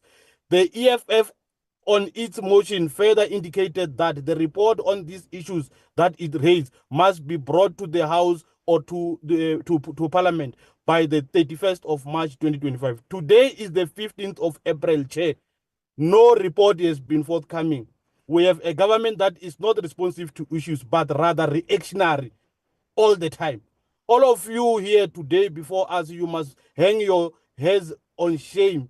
You have failed our parents. You have failed our mothers. We have failed our sisters. Yes, we have failed dismally, failed the young girls and boys, and also the family of Cwecwe. The family of Cwecwe is crying here today, and you have failed them dismally. Even the community at large, you have failed them. Chair, the EFF calls for an inquest of all authorities on these issues of child rape and sexual assault in the basic education sector. I submit, Chair. Thank you, Honorable Shikumbane. Honorable Skosana.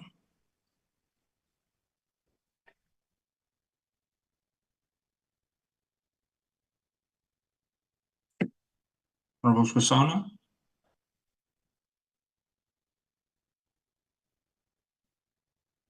I'm going to move to Honorable Kanile.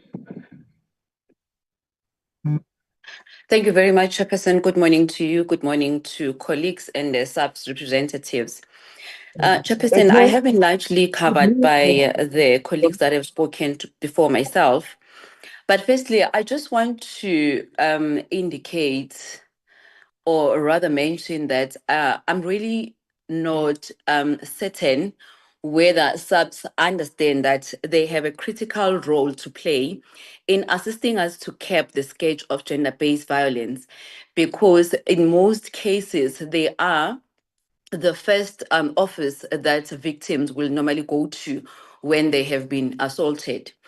And I am basing this on the comment that was made by the minister. He has indicated that, I just want to quote him in verbatim. If we realized, I quote, if we realized earlier that the investigation was not moving, we could have escalated the case to a senior police to create stability and be able to provide answers to the public, close quote. Chairperson, when I listen to the minister, I see this as an admission from the minister that SAPS has actually failed in dealing with this case appropriately and on time, number one. Number two, when he says that should they have realized earlier that the investigation was not moving, they could have escalated the case. What is the time frame for them to can be able to determine? Do they even have a time frame in place that they can be able to use now as an indication that the case was actually escalated later? And when they were giving us the presentation, there was also mentioned that they take the SAPS members or the FSC members for training. What I want to find out is there a tool that SAPS is using to ascertain if these trainings, they're actually yielding any fruitful results? And the third question that I have, Chairperson, is with regard to the DNA results that are outstanding in Matatiela. I think right now, when we're being given this presentation, one would have wanted to find out or to get information on how many cases are still awaiting DNA results in Matatiela and in the Eastern Cape as a whole.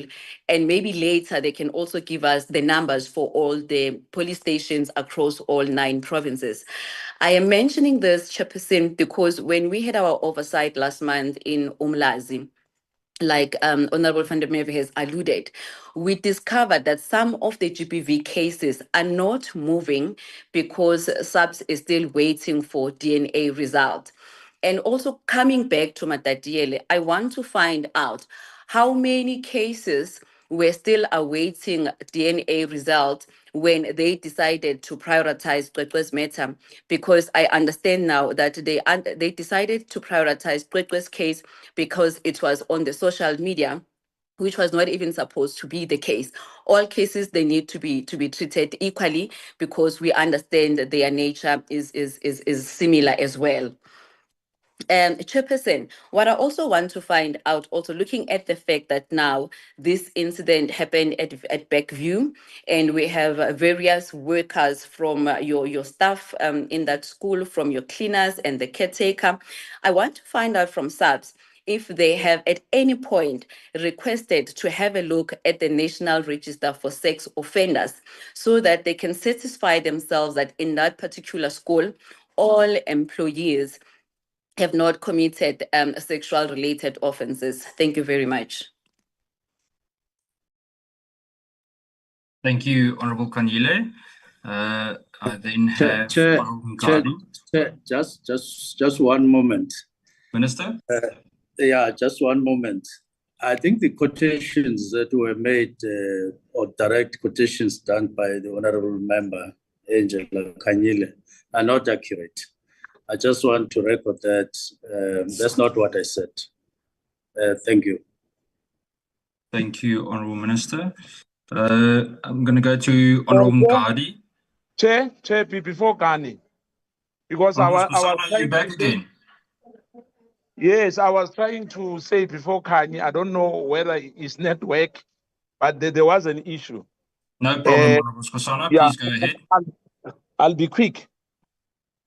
And thank you, and all protocol observed. Thank you to the minister and to the deputies and everyone and colleagues. It's very, very unfortunate that we find ourselves today. Initially, I had some reservation of discussing this issue, in our portfolio for the committee. I had my own thinking that perhaps it will jeopardize the case itself. But seeing what the media is running, the media sometimes they try to confuse the public. Hence, I'm not. I'm no more interested of really even reading what they're writing. But the fact of the matter is that we are where we are today because of the our judicial system as well is failing us. The police might act, but in this case, I'm disappointed. In particular, the minister's statement as well, and my colleagues have said that. I'm not going to repeat that. But we don't have. We've got the unresponsive judicial system. Our judicial system, that is kaput. In putting in a simple way. Omoto has walked free after he's been kept in the cells for over a year. It's years now. But today, as we speak, our NPA boss Patoi is talking in tongues. He say no, this matter as always. The problem which we have, the issue of this learner assault on kids by their boss, by the teachers as well, those who should look after our kids, has now reached an alarming proportion. And we need to work together and make sure that this matter is addressed adequately. It needs police who are very experienced. We cannot blame the parents about what happened. And really, we should not try to score political points here. We are talking about child's life. Rape is a very serious issue and has to be condemned in a strong possible way. And we have to act, not only condemn it, but act. And it should not be used as a race issue. I was very disappointed by Brettenbach. What she said here is disgusting, to say the least. But I'm not surprised. And I don't want to debate about the race issue, but now it appears like it's a race issue. And this must stop. I'm not going to talk about the party political issues here. I'm going to be straight and talk about the incident which affects a young, innocent, 7 years old a girl who was brutally assaulted. For now to be even not sure whether it has taken place or not, it's a shame. There's an outrage countrywide, and not only about the 7 years old. Remember, it's not only about her.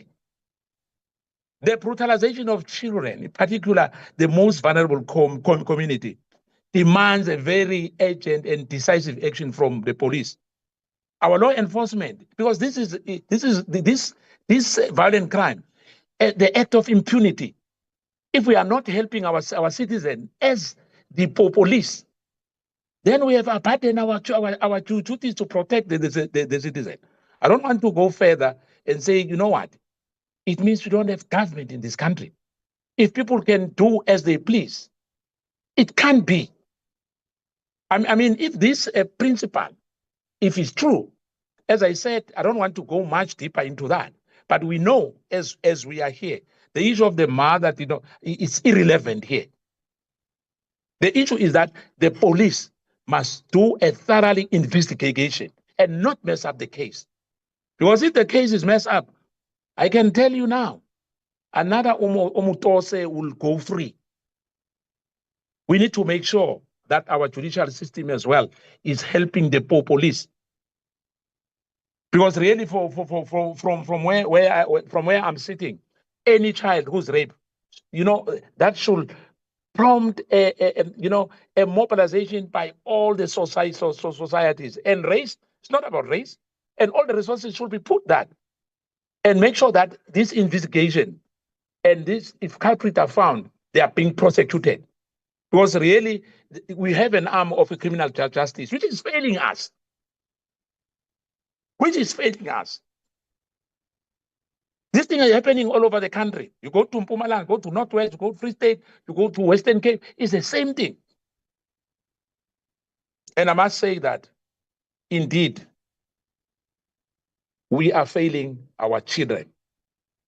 And our children will spit in our graves because we are failing them. We can't have elders who are indeed bringing the country down, because crime affects, everything in our lives, socially and otherwise. But indeed, the National Commissioner and the Police Service, may you please apprehend the culprit. Let justice seem to be done. And because the chair of the Justice Committee is here, I know we are all told every time that our judiciary is independent. For me, they must tell grade 3 that story, or grade R, that our judiciary is independent. And I don't want to go much deeper on that. But we know for a fact there's no independent judiciary here. But I'm appealing that please let this matter be handled with care, and other matters as well, because it's not the only matter. I thank you, Chair. Thank you, Honourable Skosana. I then go to Honourable Cwecwe.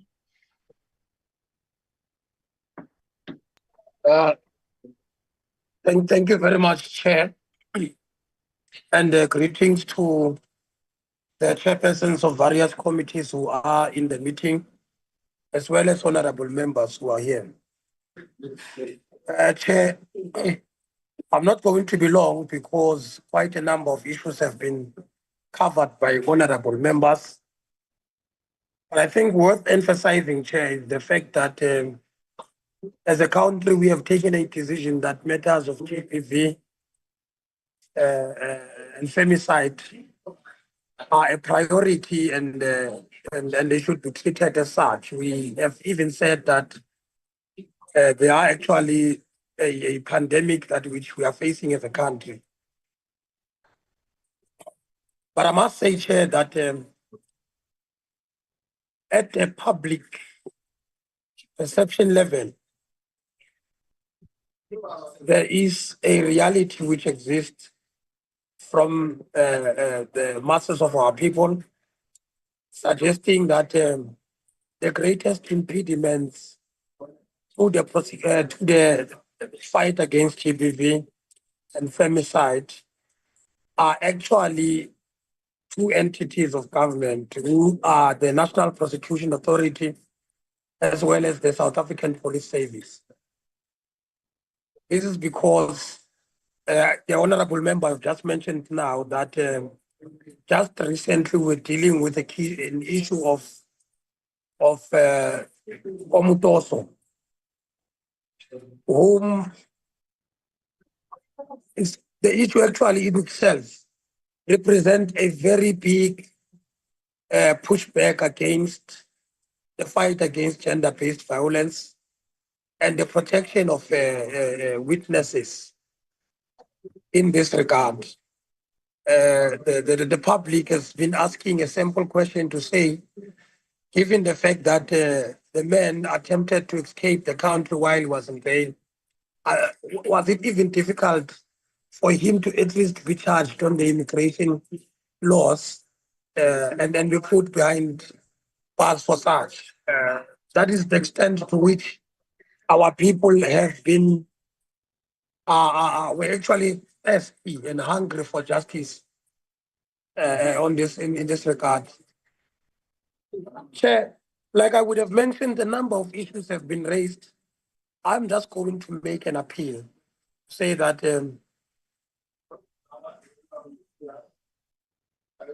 we will request that the police actually develop and present to the committee their strategies to meet the fact that we have declared the gender-based violence, gender-based violence and femicide as the national priority crimes, and then that we must nip them in the bud. So having declared that, we have to get a sense of whether the police are able to meet us halfway as the country, because they play a very vital role in the prosecution of these matters, in the investigation of these matters. But do they have the necessary capacity? Do they have the necessary manpower, the necessary skills to be able to conduct these investigations in such a way that prosecutions will be successful? And if not, where are the shortfalls?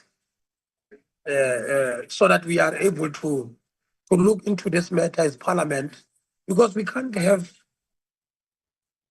entities of government or departments of government not meeting our national priorities in as far as their mandate are concerned. When we say an issue is a national priority, for instance, we declared the fight against the pandemic of COVID, and every resource of the state was mobilized towards that direction. Do we have a specific and effective strategy on the part of the SAPS, the NPA, to be able to respond to the fact that these matters are elevated to be the priority in the country? They are declared a pandemic. Because we are sitting here on an issue around a young girl in Matatiela who was yearly who was violated. But the reality is that this is not the young girl, it's not the only young girl that has been violated. In the Northwestern Swaziland, we were dealing with the issue of another 7-year-old girl who is being violated. Another pensioner who's also been violated in the very same province. And in these matters, you don't get the sense that there is confidence on the part of the public that the prosecution of these matters will be able to give justice to the victims thereof.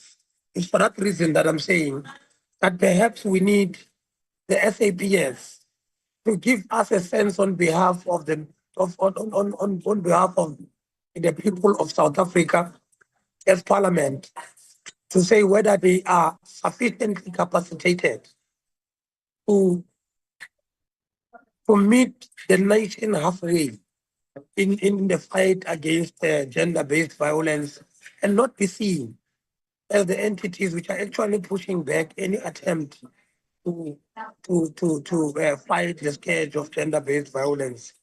Chair, let me pause there, because a number of issues have been attended to by a number of speakers before me. Thank you. Thank you, Honourable Tutsetsi. Then just the last 2 or 3 hands. Colleagues, I'm sorry for going over the time, but as you know, it's critical for everyone to be able to have their say on this and ask questions. I'd like to go to Honourable Cwecwe Adonis, followed by Honourable James, and then Honourable Dr. Letlape. before we hand over to the police and then we close. Honorable Adonis. No, Chair. Honorable Chair. Thank you You are very much, skipping Chair. me, Honorable Moela here. Chairperson, you said I'm the last one. I'm Komani here. Then so now you seem like you overlook at me. No. I can hear you. You all put your hands down. So I also saw that some members left, but you can put your hands back up, and then I still have you on the list, so you can. You must always keep on your register that you don't get. The network is not speaking the same language with us. Thank you. No problem. Honorable Adonis. Just to confirm, am I also on your list? Because you mentioned me before. Who is that? Sorry. Honorable Blose. Honorable Blose, I've got you. Yes. Honorable Adonis. Thank you very much, Chairperson, for the opportunity. And I would like to also just appreciate this joint sitting. And also just take an appreciation in terms of the report that has been given to us. And I think from my side, I've been greatly covered by my colleagues in terms of some of the questions and concerns that one would want to raise, but also taking into consideration being a member of the Portfolio Committee on Women, Youth and Persons with Disabilities, one would want to really take an appreciation that this case is not a single case, an isolated case, but it must be in terms of the presentation and what is given to us in this joint sitting. It's for us to also have a broader overview. And I think this was mentioned by one of my or a couple of my colleagues to say, what is the broader scope in terms of delays within DNA testing and results? What are some of the delays in terms of prosecution of the cases against minors, both female, male and female, across the country? We know, for example, as a portfolio committee, we went to KZN as part of our oversight. And there is quite a scourge, a pandemic of sexual offences against minors or children in that province. And this is across the country. But we want to also re-emphasize to really have an understanding of what are some of the intervention strategies that have been implemented, what are some of the monitoring matrix or tools that have been put in place, and additionally, what are some of the impacts of these interventions, if any? And additionally, how do we look to even improve if there has been any failures on some of the matrix that have been developed by the departments? Additionally, one would want to really have an understanding, and I think this was quite critical for us to have opened this session to the other ministries or the other ministers, such as the Minister and Deputy Minister of Women, Youth and Persons with Disabilities, Minister of Social Development, Minister of Basic Education as well, and the Minister of Health to be part of this so that we can have a collaborative or collaborated report given to us, because we must understand that cases of gender-based violence and sexual offences have an element of cross-intersectionality that we must have an appreciation of. And therefore, it requires all of these relevant stakeholders to come and put their presentation forward for us to really have an understanding of what are the roles and responsibilities of the various departments contributing to the work of the Department of Police and SAPS as a whole. Chairperson, what is quite concerning is that we speak of this one isolated case. And I think, Minister, what I would want to also perhaps get from you is that what has been some of the interventions through your department on other cases across the country? I know myself in one of my constituency offices in Soshanguve, we've got a 12-year-old who has been brutally raped by a mall manager. And this case has been ongoing for over 9 months. And the reasons we have been given is that there is a backlog with the DNA, forensics, and any form of prosecutions, and for it to be taken onto the roll. Sorry. Now, what do we say when we've got children, minors who are vulnerable, who have to be subjected to secondary victimization, who have to wait months and years for any form of justice to be served, for prosecution, but yet we have perpetrators who are luring and walking the streets, who are part of our communities. Also, Chairperson, what I would like to find out is that we did speak, and I think this goes to the Department of Justice, about having the sexual offense perpetrators list being of public knowledge. Where are we sitting with that? We must know that the environment and the communities we reside in, who are those that our children should be aware of, who are those that we should be protecting our communities from, because we cannot allow for perpetrators to continue to be afforded opportunities to be employed in our academic or our institutions of basic learning, where we allow for our children to continue being victimized, but yet the system is playing against them. Chairperson, another case or other cases that I would like a report on, and I'm glad that this particular case has really sparked national interest and outrage. And it should not die down within a couple of months, but we should be coming back in a few weeks, in a month's time, with a national report and overview of what has been done from January 2025 till December 2025 in terms of ensuring that we look at the backlog and the bottlenecks that really debilitated the department, SAPS, and other institutions from prosecuting cases. Also, what are we doing in terms of the Child Protection Act and enforcing it? Does it have teeth, or is it a mere legislation that is put in place and not put in practice to hold the perpetrators accountable, including those who are in the individual households?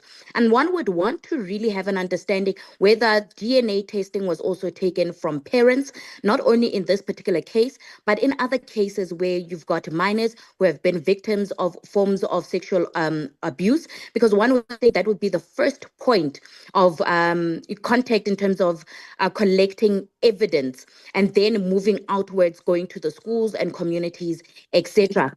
And I would want also to find out from the minister, perhaps if you can provide the clarity in terms of the statements that have been made through your office regarding this case. And I think it's quite important for the minister as well to provide leadership and clear communication around this matter, because this the communication that comes from the minister gives a broader overview of what the department's capacity is, what the department's overall responsibility is, and what the plans of the department are in terms of scourging, in terms of the scourging plight of addressing and eradicating gender-based violence and attacks against children.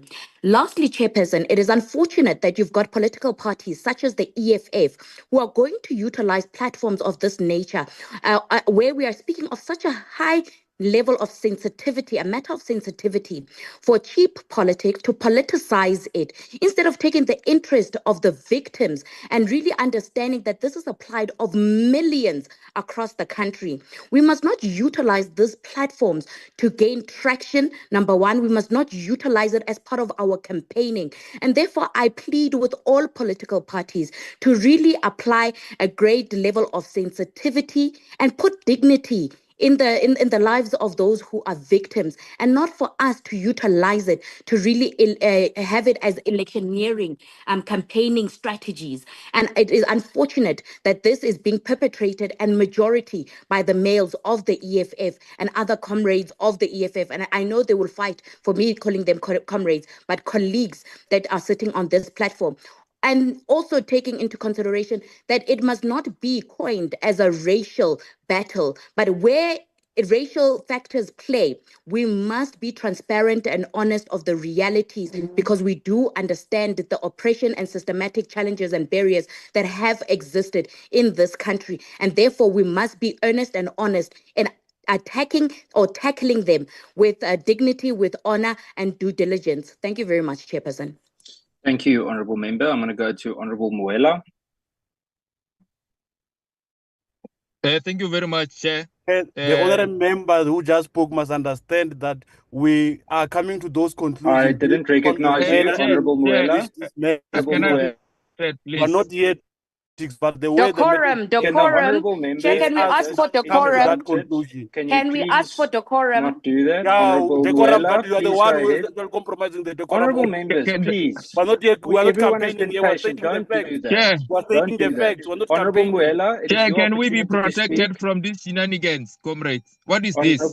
Honourable Muela, please go ahead. The floor is Honourable yours. member is very out of order. He cannot come here and talk that nonsense. Thank you, Honourable Mokhlala. Honourable Muela, please go ahead.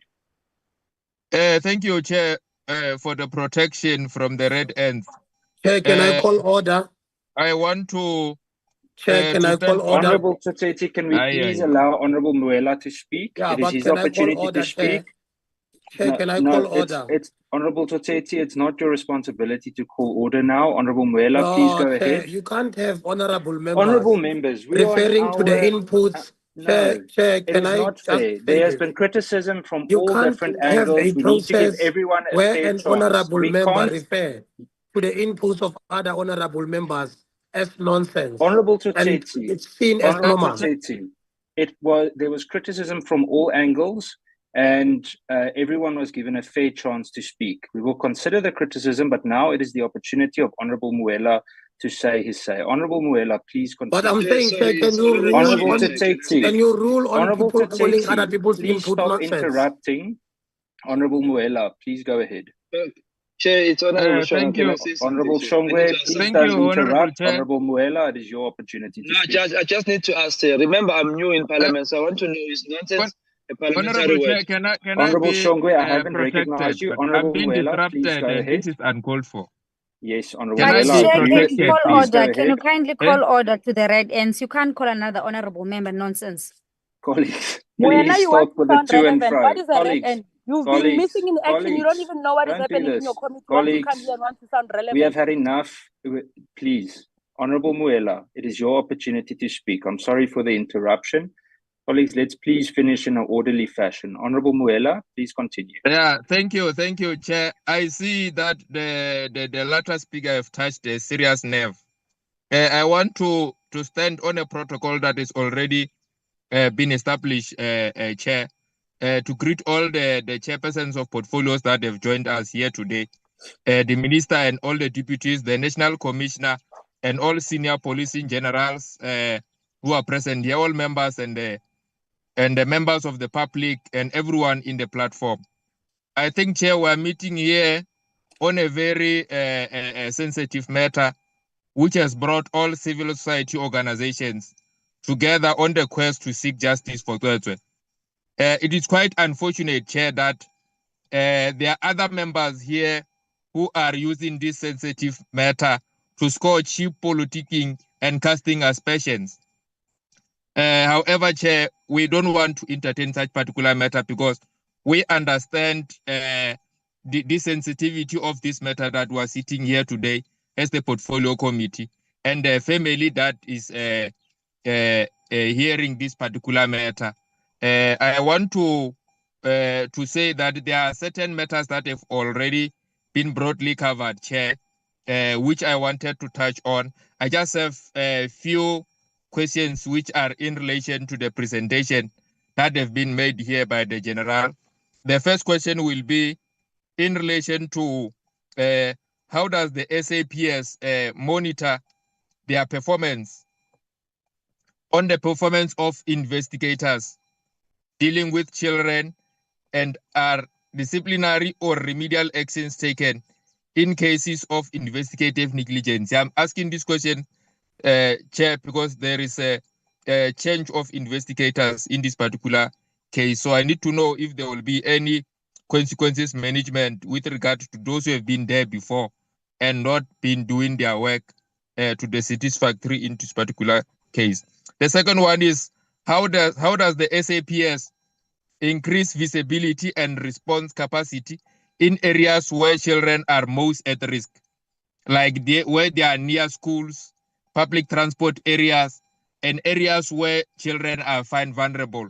How does the policing increase visibility in these particular areas so that they play proactive measures with regard to those particular matters? The last one will be, how does the SAPS measure the effectiveness of the school safety program, and what are the expected deliverables in those particular school safety program which have been launched? How are these particular programs effective if we find our young children being abused in the schools, in the premises of people who are ought to protect them? How are these particular measures effective. I think, like I said, most of the issues have been broadly covered. Chair, thank you very much. Thank you, Honourable Mwela. Colleagues, I think it's important, just for clarity's sake, to say that for the sake of decorum and a parliamentary sitting, I do want to go, despite the fact that we have bumped heads today at the introduction as well. It's important that we not assume that anyone is just purely doing it for media purposes. Let's trust each other's intentions with this. And at the end of the day, as was said by every single member on this platform, is that it is, at the end of the day, it's not just about one little girl, but about an entire country that is suffering regarding this. I would then like to go to Honourable Bloze, and then we have 3 more questions before we move to a close and final comments by the South African Police Service. Honourable Bloze, the floor is yours. Yeah. No, thank you very much, Honourable Chair, and I hope I'm audible. This is Honourable Bloze, deployed by the EFF to Parliament. Look, Chair, I must register my disappointment as well regarding this report by the SAPS. I think it's an admission on their side, Chair, that they've really just failed to handle this matter with the sensitivity, the agency that it requires. But what is even more disappointing, Chair, about today's engagement is the other members of this or members of Parliament who want to come in here and also just grandstand regarding this issue. I mean, we were subjected here by that failed prosecutor from the DA who wanted to question whether Cwecwe was raped or not. And from our understanding, even with the admission from the South African Police Services, there is no question whether Cwecwe was raped. It's not a question. It's not something that we need to establish. In fact, when the minister gave his press conference, he even alluded that this matter must be escalated because it seems as if Cwecwe has been multiply violated. It seems as if the preliminary report shows that it might not even been the first time that she was sexually violated. Now, for a member of Parliament to come here and even want to question whether the little 7-year-old girl was even raped or not is really something that is disappointing and nonsensical to put it the least. But I want to get into the issue of the South African police services. When they come here and want to tell us that some of the issues are very sensitive, they cannot value those issues because it's extremely noisy. Sorry, it's extremely noisy in the background. Is there a way of you just moving to an area that's possibly a bit more quiet? Okay, you can take the next speaker, Chair. I'll just move away from here. Thank you, Honourable Bloze.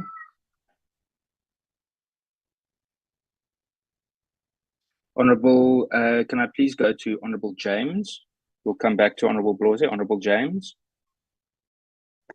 Thank you so much, Chair. Good morning to the ministers and all the honourable members on this platform. I feel so deflated after hearing the response from the female SAPS officer. I'm not sure what her name is, Chair. She was sitting next to the National Commissioner who responded to the Saldanha Bay matter. Can you just remind me what her name is? Honourable James, I believe you might be referring to the Deputy National Commissioner, Lieutenant General Musekile. Yes. I couldn't believe her response to the matter brought to our attention by Honourable Adams about the 7-year-old girl where the SAPS member said, let her go to bed. We will take care of her in the morning. Instead of coming up as a female officer, as a mother, I'm sure, instead of just simply saying that this member gravely, hopelessly failed this little girl and her family, she responds by giving us an educational workshop on the various methods of getting DNA. And this is why probably the National Commissioner just had to come up and eventually say, it is unacceptable.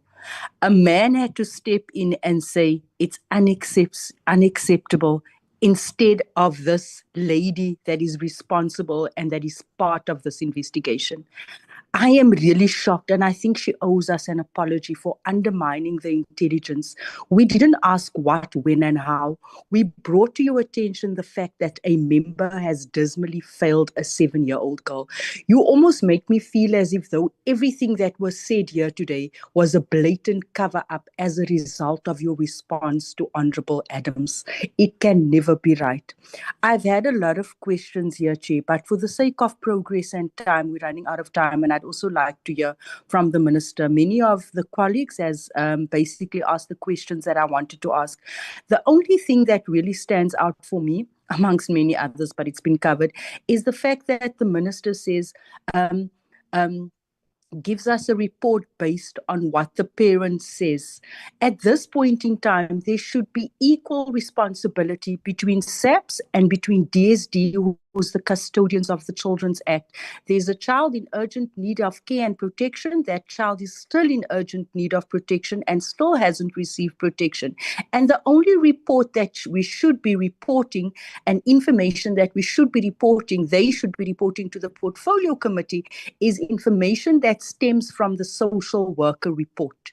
The social worker in question here, together with the investigating officer, because it's a case involving a minor, the social worker should be giving report in terms of what is in that psychosocial report. So it is clear that we are not filling gaps. Earlier on, it was said, you know what, it is just the gaps that are being filled. When I look at the occurrence of the events of this matter, we are not filling gaps, Chair. We basically only activated this case as a result of public outrage. It is sad that the public further has to humiliate and strip these victims of their dignity before attention gets given. We are now speaking about the protection of the name and identity of this victim. I cannot agree more, and this is why I'm referring to her as a victim and not calling her by name.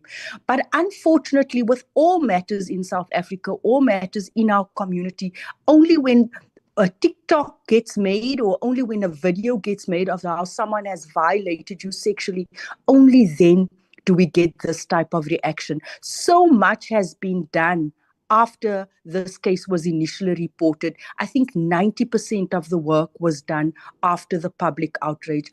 For me, it is just, when do we get to a point where SAPS starts instilling public trust by admitting and saying, you know what, we messed up here.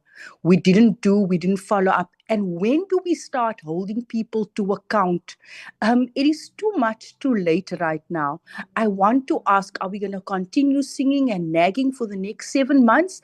Or are we actually, also while the investigation is continuing, are we going to see SAPS members being held accountable? Number one, the member from Saldanha Bay, who failed to act in the best interest of that victim. Secondly, the FCS forensic social worker, who also failed to act. I see the report mentions a report from a private doctor. I don't see much being said about a district hospital that is meant to do this report. Who are we going to be holding to account when it comes to this matter? We're going to be talking about it, and I can tell you this matter is just going to be dragging. But for as long as we don't show other SAPS members that these are serious matters that they need to prioritize, we're going to have this going on and on and on. That's it from my side. Thanks, Chair. Thank you, Honourable James. Then I'm going to go to... Chair, could I request... Yes. Just a small intervention. I need to excuse myself from the meeting. I'm in Cwecwe for a number of meetings, and then one is starting now at 11 that I'm chairing a meeting for police on kidnappings around this place. But I'm pleading for just a couple of minutes to answer certain specific questions, and then I leave everything with the National Commissioner after you exhaust your list, if that could be allowed. Please, Minister, you're welcome. That's understandable. Please go ahead. Okay. The first question that I need to respond to is in relation to SANDF. Now, when I saw social media, SANDF on social media on the day of the march, I checked immediately with national commissioner who said he had no knowledge of that, he would inquire. I then engaged my counterpart, Minister of Defense, who said she had no knowledge of this, and subsequently that department issued a statement on what actually happened. There was no deployment. The army has a base there, and they were passing, but they were blocked by the people who were marching together with other cars, according to their explanation. And they then had to stop, and subsequent to that, they were allowed to pass. But on the side of SAPS, there was no interaction at all with the defense on the army or whatsoever. By the way, we welcome the march and the activities, the activism of South Africans, whether on social media or physically, on these matters, because it's only when people demonstrate their rejection of things like this that we should we can move forward, because criminals come from us in communities and they hide in us in communities. They are our sons and daughters, and therefore when we take a stand like that one, I think it must be welcome. But I do want to proceed by saying it is not true that South African police waited until there was this kind of activism while we welcome it. I don't think we should avoid facts, even when there are difficulties. Facts must remain facts. The investigation was started soon after it was reported, as General Masimula reported. Whatever happened, whatever we can say about the investigation, but it's a fact that it was not started after the activism of the public. It was started before. Even the escalation, where I was misquoted, I said, when, according to the public, there was seemingly no progress in relation to the arrest, then I continued to make other statements like escalation, and I said we could have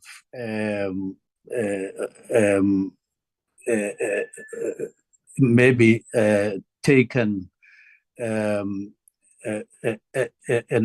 decision to escalate earlier if we realized the complexity of the case earlier. But that is not to say that we didn't investigate. It only became clearer later that it is indeed quite complex, in the sense that the victim was not speaking, and other related things that I indicated, just to correct those. So the fact is, the investigation didn't start after the public's activism, but also elevation was taken when it became clear that this is quite a complicated matter. Now, there is this statement that was read by one of the members who kept on reporting SAPS failure, and a number of sweeping statements, which I think we need to avoid. Like, it took 6 months before, I don't know before what, because this matter the investigation started soon after the case was opened. We can talk about weaknesses where these are discernible, and we are ready to admit those where there were weaknesses in the case, and of which we then address by escalating the matter. But to say it took 6 months for SAPS to do anything is to dangerously exaggerate what actually happened. And that can only serve one purpose, to escalate the distance between SAPS and people, and the community that they are serving, which is not a representative of the truth. The fact is that people, the ordinary South Africans, welcome and support SAPS, and I think we should assist in where there are problems or weaknesses. We're afraid to criticize, but not to make sweeping statements unnecessarily. Then the other one is, had it not for the public, is not. So I wanted to correct those, and then now the intentions on the side of one NGO to pursue whatever they want to pursue on this matter, and therefore I don't want to say much except that my statement on the 20th, or that was released on the 29th, could be interpreted as saying, or could be construed as saying, Minister was making a categorical statement that DNA had been taken. But if you read the statement from the principal, it doesn't necessarily say so. And so whatever we say, let's stick with facts. But I will, because I'm dealing with the NGO on the side, I don't want to go further than just saying that that statement was made amid other statements in that paragraph, but it can only be construed, or in the opinion of a person who's reading, it could be construed that I said so, but there's no such in the statement itself. Now, Chair, I'll stop there, except to say that the honourable member has just spoken now. I'm not sure whether we read the same from what General Mosikidi was saying in response to the honourable member Adams. But in the main, I had to say that the matter would be followed. She was avoiding saying some of the things, but saying, of course, that is part of what we need to do when investigating these matters. And as a matter of fact, it will be done. Then let me leave everything with the National Commissioner and his colleagues. Thank you very much, Chair, for that. Thank you, Minister. Colleagues, there are two more speakers. I don't know if Honourable Bloze has found a quieter space, but I will come back to him if he has. I'm going to ask Honourable Kumane, followed by Honourable Dr. Lehlape. Honourable Kumane. A go leboga modulasetulo ke tšee sebaka se ke tamiši bana ba kgoši e re dikomiti ka go fapafapana le badulasetulo ba tšona ke be ke tamiši le wena modulasetulo wa letšatši ka gare ga dikomiti tše di fapanego ke tamiši ba kgoro tša sepodisa ke nape ke laetse gore phošo eo e dirilego ke go lokolola ministera. We should have kept the minister here until this session is up to infinitive. And then let's we welcome the presentation from the SAPS, whereas then ke mo ke romilwe ke mokgatlo wa economic freedom fighters. Then the presentation itself tells us that it is still happening that while people doing recommendations, they do it as if maybe they are doing it for their own use. They forget that they are doing presentation for the people to listen or for the people to read and understand. Then so it is under a question mark that I want to make a message to the very same social worker that we are talking about here. Everyone who is closer to him or her, she must just convey that message that she is very useless. Why we are saying that? We are saying that because from the 15th October up to the 9th April, where she was, what was she expecting from the mother, or what was the treatment that she was expecting from the mother, who have been in a problem since last year on 15 October. She arrived at 9th April. She expected the mother to be positive, to be handling herself like the very same baby who is the victim. She didn't expect the mother to retaliate in her own way, that she will feel protected. She also even come here to tell us the mother said that the baby is sick, is at hospital. That social worker, she must go back and do herself introspection, because actually she should have been removed from her position. She's useless.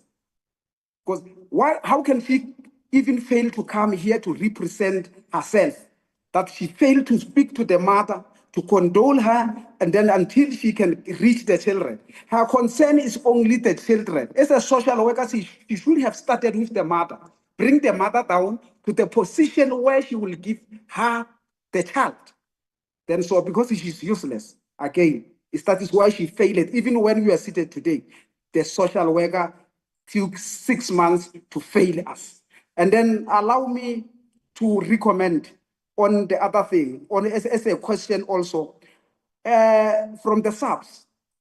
How possible is it that it takes you so long to make sure that the principal, it gives the DNA to the police?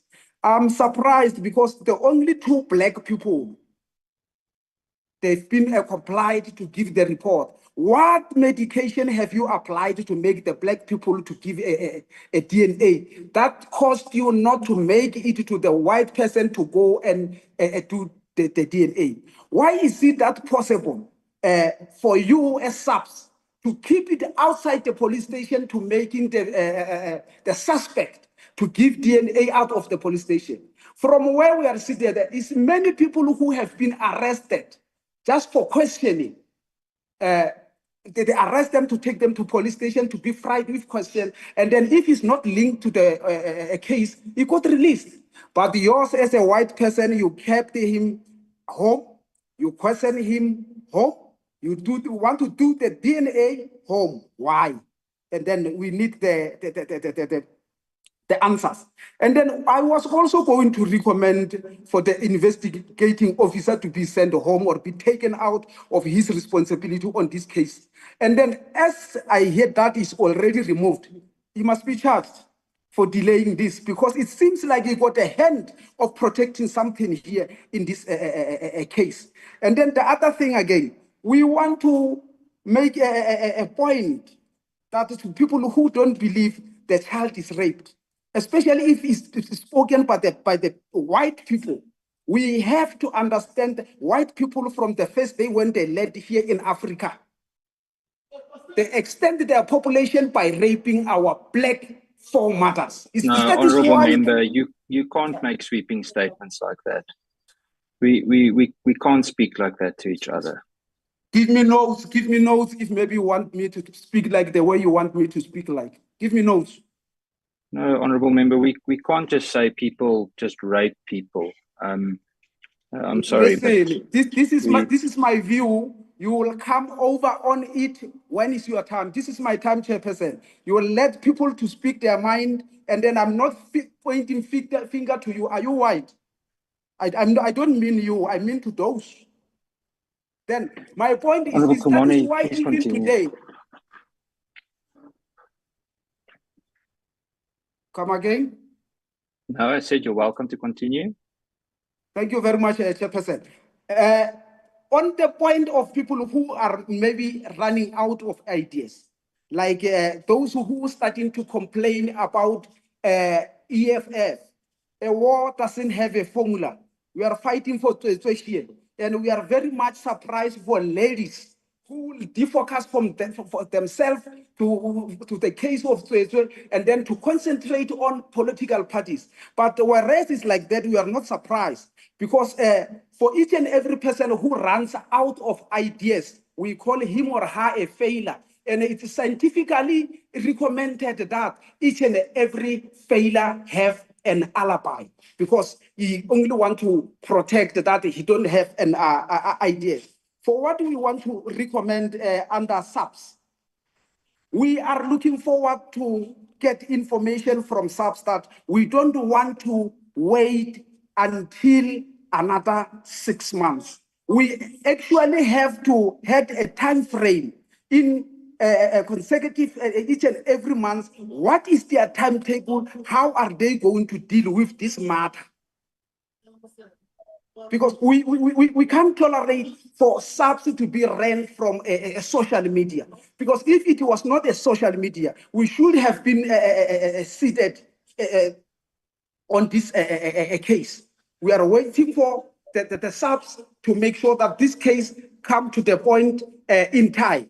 We don't want to wait another 6 months without any direction of this case, because it is always happening like this. There's a lot of cases that have been persuaded by the communities. And if it was not about the communities, the SAPS shouldn't have done anything. We can give the records of that cases. We had them. The whole South Africa is happening like that. Then on that issue of this little girl, we are hoping for the SAPS at least to prove themselves that they can protect our wives, they can protect our sisters, our children, and everybody as a citizen in this South Africa. Then so let me take it back to you, Chairperson, and then make a point that in future you have to allow me to Thank you, put my Honourable Komane. ideas, Thank you and for then we'll see it later. for Thank you your very much. contribution. Honourable Dr. Letlape. Thank you, Chair. I hope you can hear me. Yes, we can hear you clearly. You're welcome. Thank you. Thank you, Chair, and thank you to the honourable members and the officials in attendance. My question is about the issue of capacity that has been raised in terms of the SAPS, the issue that people have been sent for training after the fact. And my question is Parliament doing its job to ensure that the police are adequately resourced, that the police are adequately trained, that we have adequate budget so that we can hold people accountable? It is quite sad that, if you remember, those of you that might remember, in 2001, a 9-month-old baby was raped and she was dubbed Baby Tsepang just to protect her. The question is, in the 23 years or 24 years since that incident, what has Parliament done to ensure that the rape of women does not become an increasing pandemic? So what I'm asking, Chair, is we need to look at ourselves as Parliament, to ask ourselves whether we are playing a meaningful role to prevent these things from happening.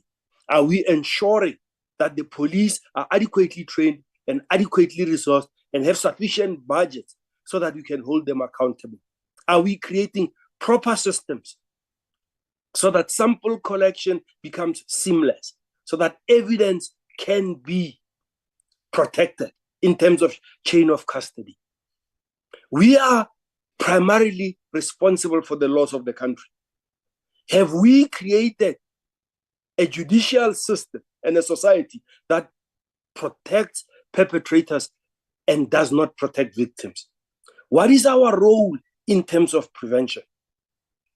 So for me, Chair, it can't just be about the current case that we are discussing, the current incident that we are discussing. We have to stop being reactive, coming out when things come into the public and blaming others. The question is, could it have been picked up by ourselves in terms of our constituency work? Because this is a member of a constituency. Let us also look at ourselves in terms of what role can we play to ensure that we make this country safe for our children, for our women, for our girls, and for all of society. So I ask, Chair, that this matter should not just be about focusing on the inadequacies or challenges from the police service. We should ask ourselves, are we adequately resourcing them to ensure that they have the adequate training? You know, we could come up here and say How does a police officer say, let the child rest? The question that arises in my mind, is that person properly trained? Was that the appropriate personnel to deal with that problem? Or is it someone that was overcome, that was overwhelmed in terms of the abilities and capabilities that she has? And I hope the senior officers in the police will be bold enough in this budget period to, through their minister, through their committee, through their chair, ask to be properly resourced so that we have properly trained, properly resourced officers and a system that can investigate properly so that we can have prosecutions. But more importantly, we have a parliament that is not reactive. This scourge has been growing for years, and it's about time that we stand as parliamentarians to be proactive in being part of the solution, not part of the judges when the system failed that we have not properly funded. Thank you, Chair. Thank you, Honorable Lehlape. Honorable Bloze, are you with us?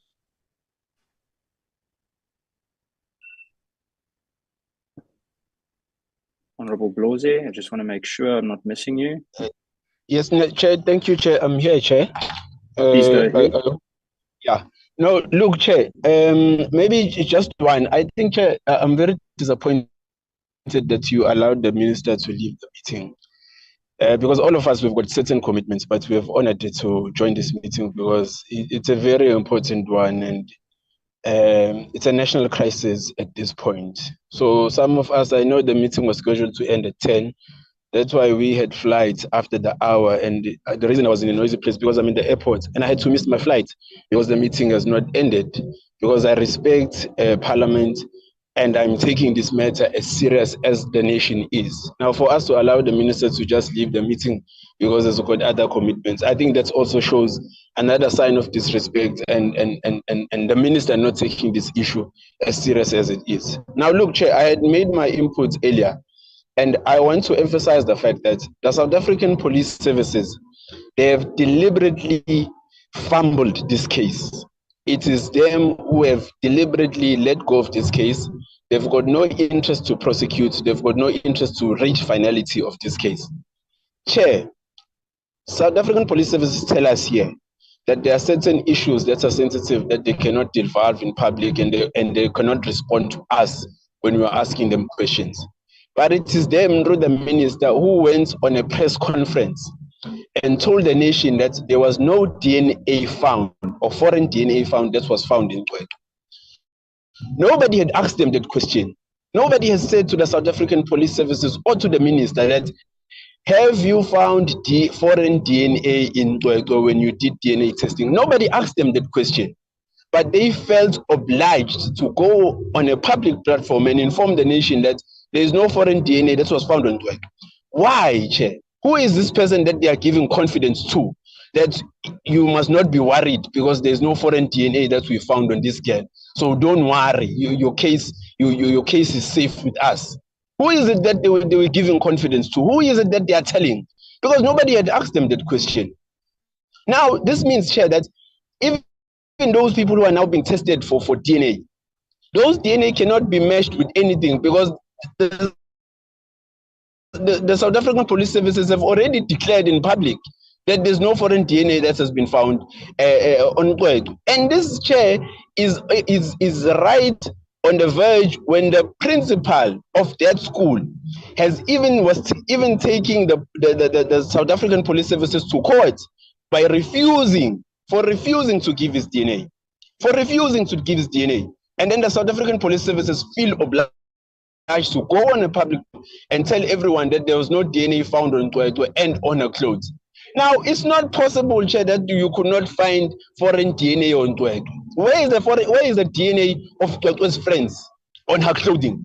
Where is the DNA of Cwecwe's mother on her clothes? Who would have prepared those clothes in the morning?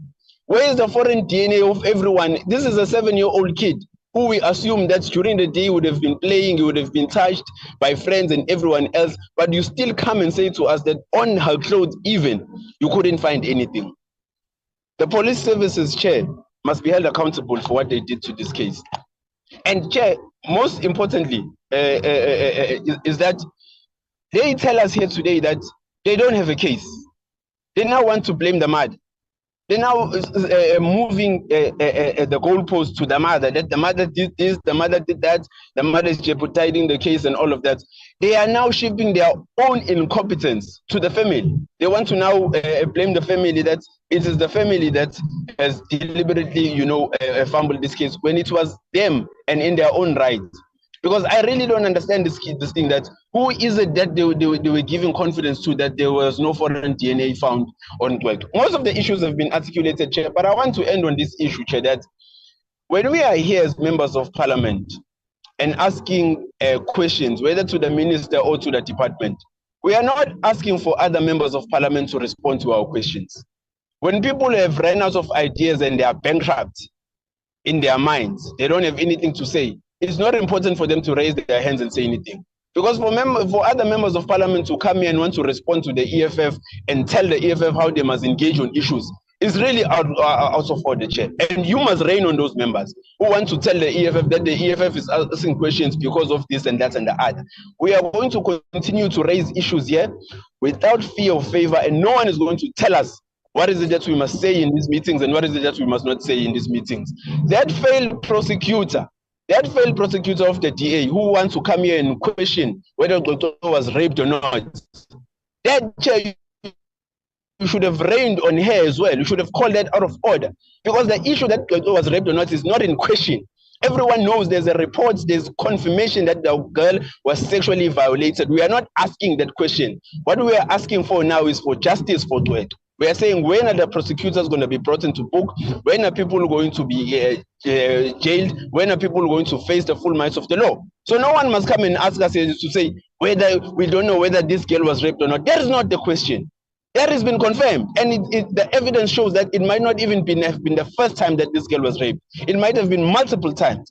Now, for people to come here, and because this is a young black girl and they want to protect other whiteness and other white people, no, Chair, that cannot be acceptable. And then when we raise these issues, we are told that the EFF is politicking. If that is politicking, then we accept that.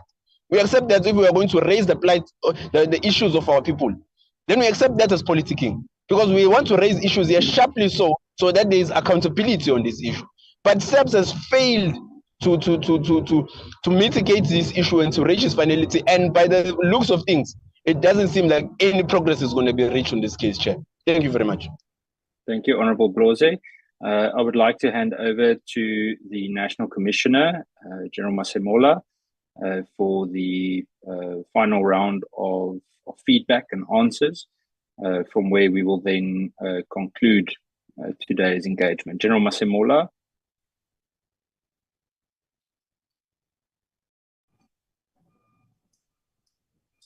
Thanks, Honourable Chairperson and Honourable members. Honourable Chair, the South African Police Service does not in any way, we do not undermine the public, we don't undermine the community of Matatiela, we don't undermine the members of this committee. We do our best where we can, and where we have failed, we will definitely take responsibility. And there are areas that, as National Commissioner, have identified which certain people need to explain, which is what I'm doing myself with the Provincial Commissioner of the Eastern Cape, where we identified gaps, and there will be accountability to those people that we think they could have done better. But however, one should at the same time reiterate that investigation by both the investigating officer and the forensic social worker, I emphasize again, they were involved right from the beginning after the case was registered in October. What came in April this year is a senior officer that I have sent from head office to say, not to say there was no investigation, but to say investigation was done by the local IO and the provincial IO as tasked by the provincial commissioner.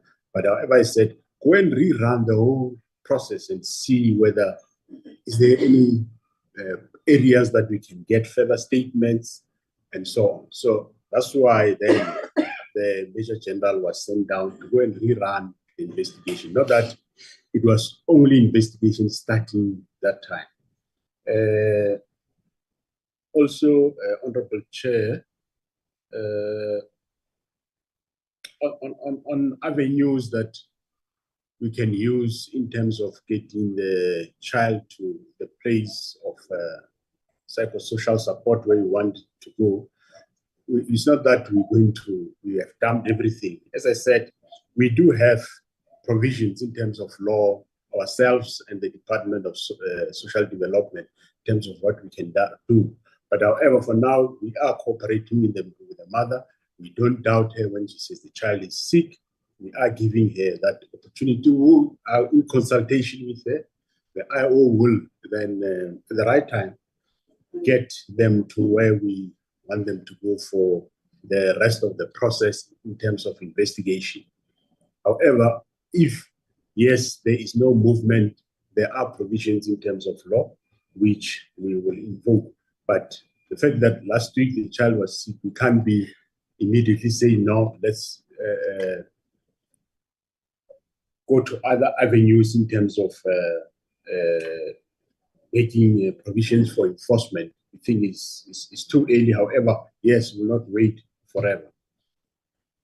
Honorable Chair, in terms of DNA, the investigative officer did take DNA from people that people of interest that we found relevant. Of course, relevancy, it depends also in terms of who interacted with the child. That's where our investigation leaders took platform. And secondly, Honorable Chair, proximity also matters. Who interacted with the child for those 3 days or that week, and who was in the vicinity. That's how we take we take samples as we do our investigation. And of course, DNA is also just an additional evidence that is being used in proving a case. It is not only the only determinant factor to prove a case, but it's one of those. I think the minister did answer on the matter of the deployment of the SANDF, Honorable Chair. Just to reiterate that the SANDF is deployed on the Lesotho RSA border at Malut, and they happened to drive on that road, and they came across, they drove into a march, and of course, they can't see a crowd of people and then stay in their cars. They got out with their firearms to check what is happening, and they were explained what is happening, and thereafter they left. So there was no deployment of the SANDF in Matatiela for a protest march.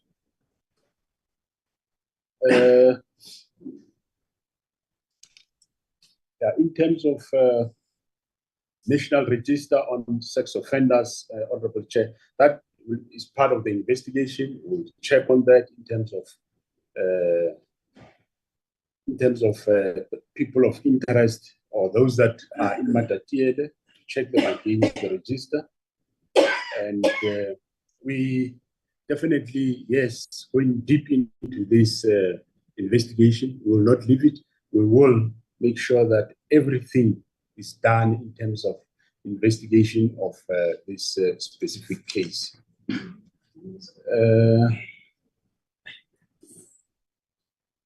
In terms of the capacity of the FCS units together with the forensic science labs in the country, Honorable Chair, we are recruiting 4,500 personnel for the detective. FCS is also going to get 200 plus from those personnel. We are going to train them. We are going to deploy them in the FCS. In the past 2-3 years, also, we have employed 200 plus 75 to boost the capacity at our forensic lab. But however, I must mention that since we started Operation Chanela, the input in terms of what we take, exhibits that we take to the forensic science lab have increased drastically. But of course, also the output in terms of what they are doing is quite sizable. I don't have the figures here, but it's quite a number that we do. Consequence management, I spoke about that as to what we're gonna do. As to when do we hold people accountable, that I think I've mentioned. Social worker arrived 9 April this year. I corrected that. Social worker was involved right from the beginning. What is not correct is that the social worker didn't proceeded quite long with the work that he or she is supposed to have done. Hence, we say we will take steps in terms of accountability. Chairperson, also the Provincial Commissioner Eastern Cape, after this incident happened, they did provide social work services to the family, and the directives they must continue doing that.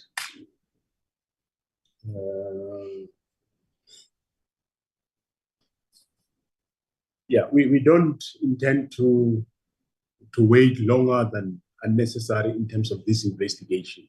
We are led by the investigation. We will do our best to make sure that all what needs to be done now in terms of social work services, it is done, and this case investigated fully to its capacity. So we definitely won't allow that to happen. I'll allow General Msikidi to answer some of the questions that I might have left on the Chair. Thank you. Thank you, General. General Matatiela, you're welcome. Thank you, Chair, once more. I will spend time on the school safety as it was requested earlier, just to outline what is the SAPS responsibility in that regard. Chairperson, we are working in a collaborative manner with other departments, in particular with the Department of Basic Education. And as a result, there was a protocol that was signed between the two department MOU that is still in force, that entails or include, amongst others, the adoption of a school in the school safety program of every police station. So there is a dedicated member that is appointed as the school safety officer and assist the school safety committee with the other issues, development of the safety plans, and to engage them from time to time. So the linking of the school to the police station is to ensure that the school is linked and that the local police station can facilitate quick response to emergencies and enhance overall security. This includes the regular patrols that the school safety committee will request from time to time. And it also includes their response in terms of the cases that will be reported at the schools and the investigation of such cases. And this is also informed, Chairperson, by the National School Safety Framework and the early warning system that the police is expected to respond to earlier enough to support the implementation of this as National School Safety Forum. The community policing initiatives as well is taken care of in this school safety framework, and that is why this particular member that is also appointed also expected to provide a parental mentorship support in the school safety program, and to the involvement of the community engagement, the youth crime prevention. We have since as a department adopted the children that we call the project, the junior commissioners. We educate them so that at any given time when they are at school, they can assist in making sure that they roll out the school safety program, and where needed, Chairperson, they will inform the appointed school safety officer for any other intervention. We're also looking at the youth crime, the gender-based violence prevention. educating parents on the prevention, gender-based violence, and promoting respectful, non-violent family environment. So that is in short, at the high level, Chairperson, on the issues of the school safety, and to also provide education and reintegration programs at the school. I think that is in the main, Chairperson, what I would want to respond to. National Commissioner has covered quite a lengthy on the issues that were raised. I was also directed, Chairperson, to apologize. I think Minister have responded, and I will apologize if I did not understand or I made a wrong choice of English words when I was explaining this matter, but the intention was in no ways to deviate from answering questions or from my intention was not to educate the members, but it was just to outline what is the responsibility of the South African Police Service. As a result, Chairperson, I want to profusely apologize if I have done that or if I have offended the committee or the members on this call. On my response earlier, I submit.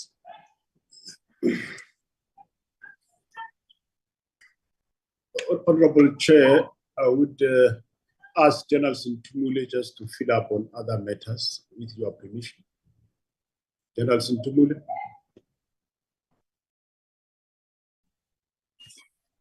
Thank you very much, General, and greetings to the Portfolio Committee Chairperson and other chairpersons in the platform, together with the honorable members from all the respective committees. Greet the National Commissioner and all protocols observed. Chairperson, I will limit my questions to the issues of the DNA, and particularly the question on the capacity of the lab in the Eastern Cape. Just to inform the committee that the lab in the Eastern Cape is a fully fledged laboratory that deals with not only DNA, but also covers chemistry as well as ballistic. And the lab is competently capacitated by trained members who are DNA analysts, some of whom are actually specialists in genetics and microbiology, and further are trained accordingly in being able to dispose 212 statements in court or to court to provide expert testimony in relation to all our investigations, and GBVF also included. Chairperson, I also want to speak to the question of Honorable Kanyile, who actually made a request that we provide a report on GBV DNA results that are outstanding, and I'm going to ask that we do so in writing to the Portfolio Committee. I'm also going to ask General Mulaudzi to then allude to the questions that are specific to DNA analysis that were posed in this platform. Thank you so much, Chair. I submit.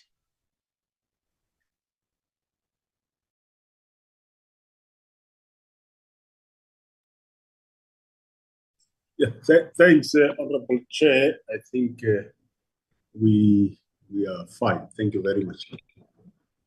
Thank you, General Masemola, General Musikile, as well as General Sintumule. Colleagues, I'm going to move towards the close of today's discussion. I want to thank everyone for their input. I know we went far over time. Honorable Matthys, I see your hand is up. You're welcome. Thank you, Chair. We didn't get a response specifically on the school principal. And it's even concerning that it seems like it's deliberately not being addressed. There's a number of members of parliament that asked what exactly happened, whether he was indeed asked whether he was a person of interest or not to provide DNA samples, and whether it has happened or not. We have not gotten a response on that. I think it's important. Thank you, Chair. Thank you, Honorable Matthys. General Masemola, please kindly assist in response. Thanks, Honorable Chair. The investigation revealed that he was not at the premises for that week. And at the same time, yes, I did get that between the IO and the principal, there was an interaction. But however, the IO did confirm that he was not one of his person of interest. He was not at that school. His office is very far. The school have 2 or 3 premises, Honorable Chair. And at the pre-primary school, the head of the pre-primary school did give, and other personnel from there did give a statement to that effect that he was never there, and the investigating officers at no stage found him to be a person of interest. Thank you very much.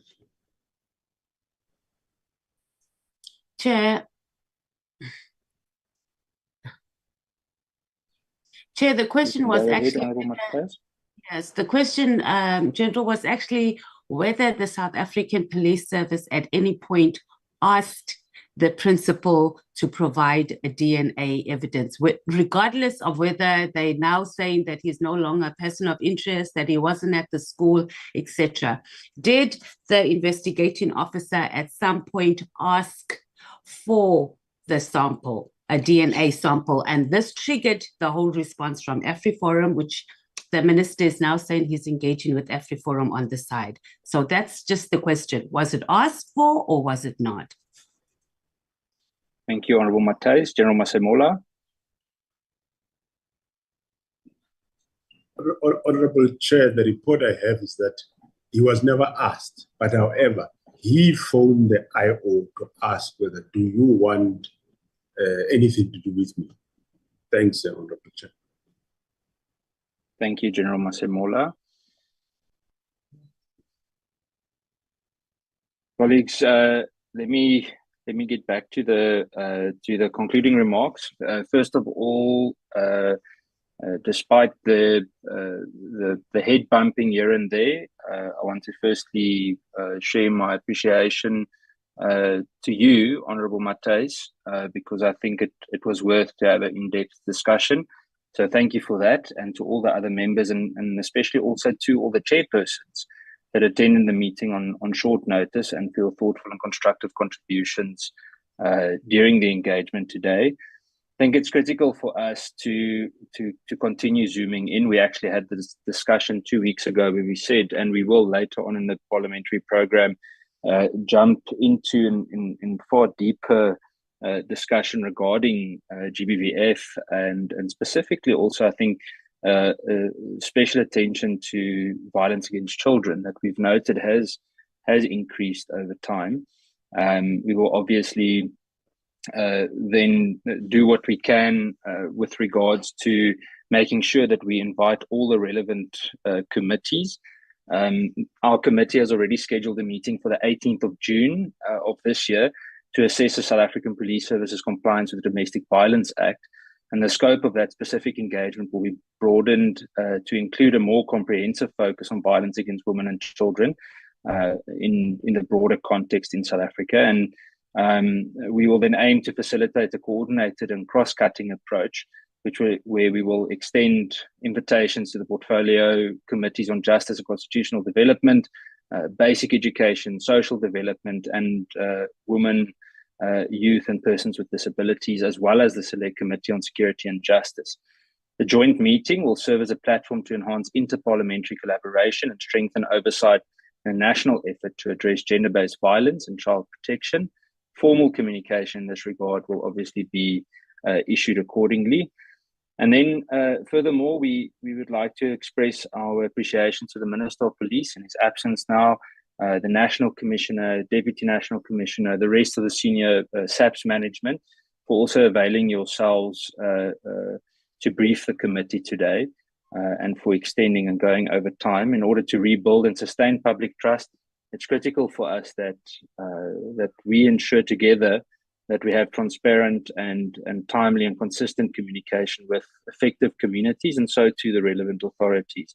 This includes regular updates to victims and their families on the status of investigations, not only on high-profile matters, but in all cases. Colleagues, I want to thank you for that. Thank you for today. I will then close the meeting and look forward to seeing you when we return to Parliament. Thank you very much. Hi, hoera.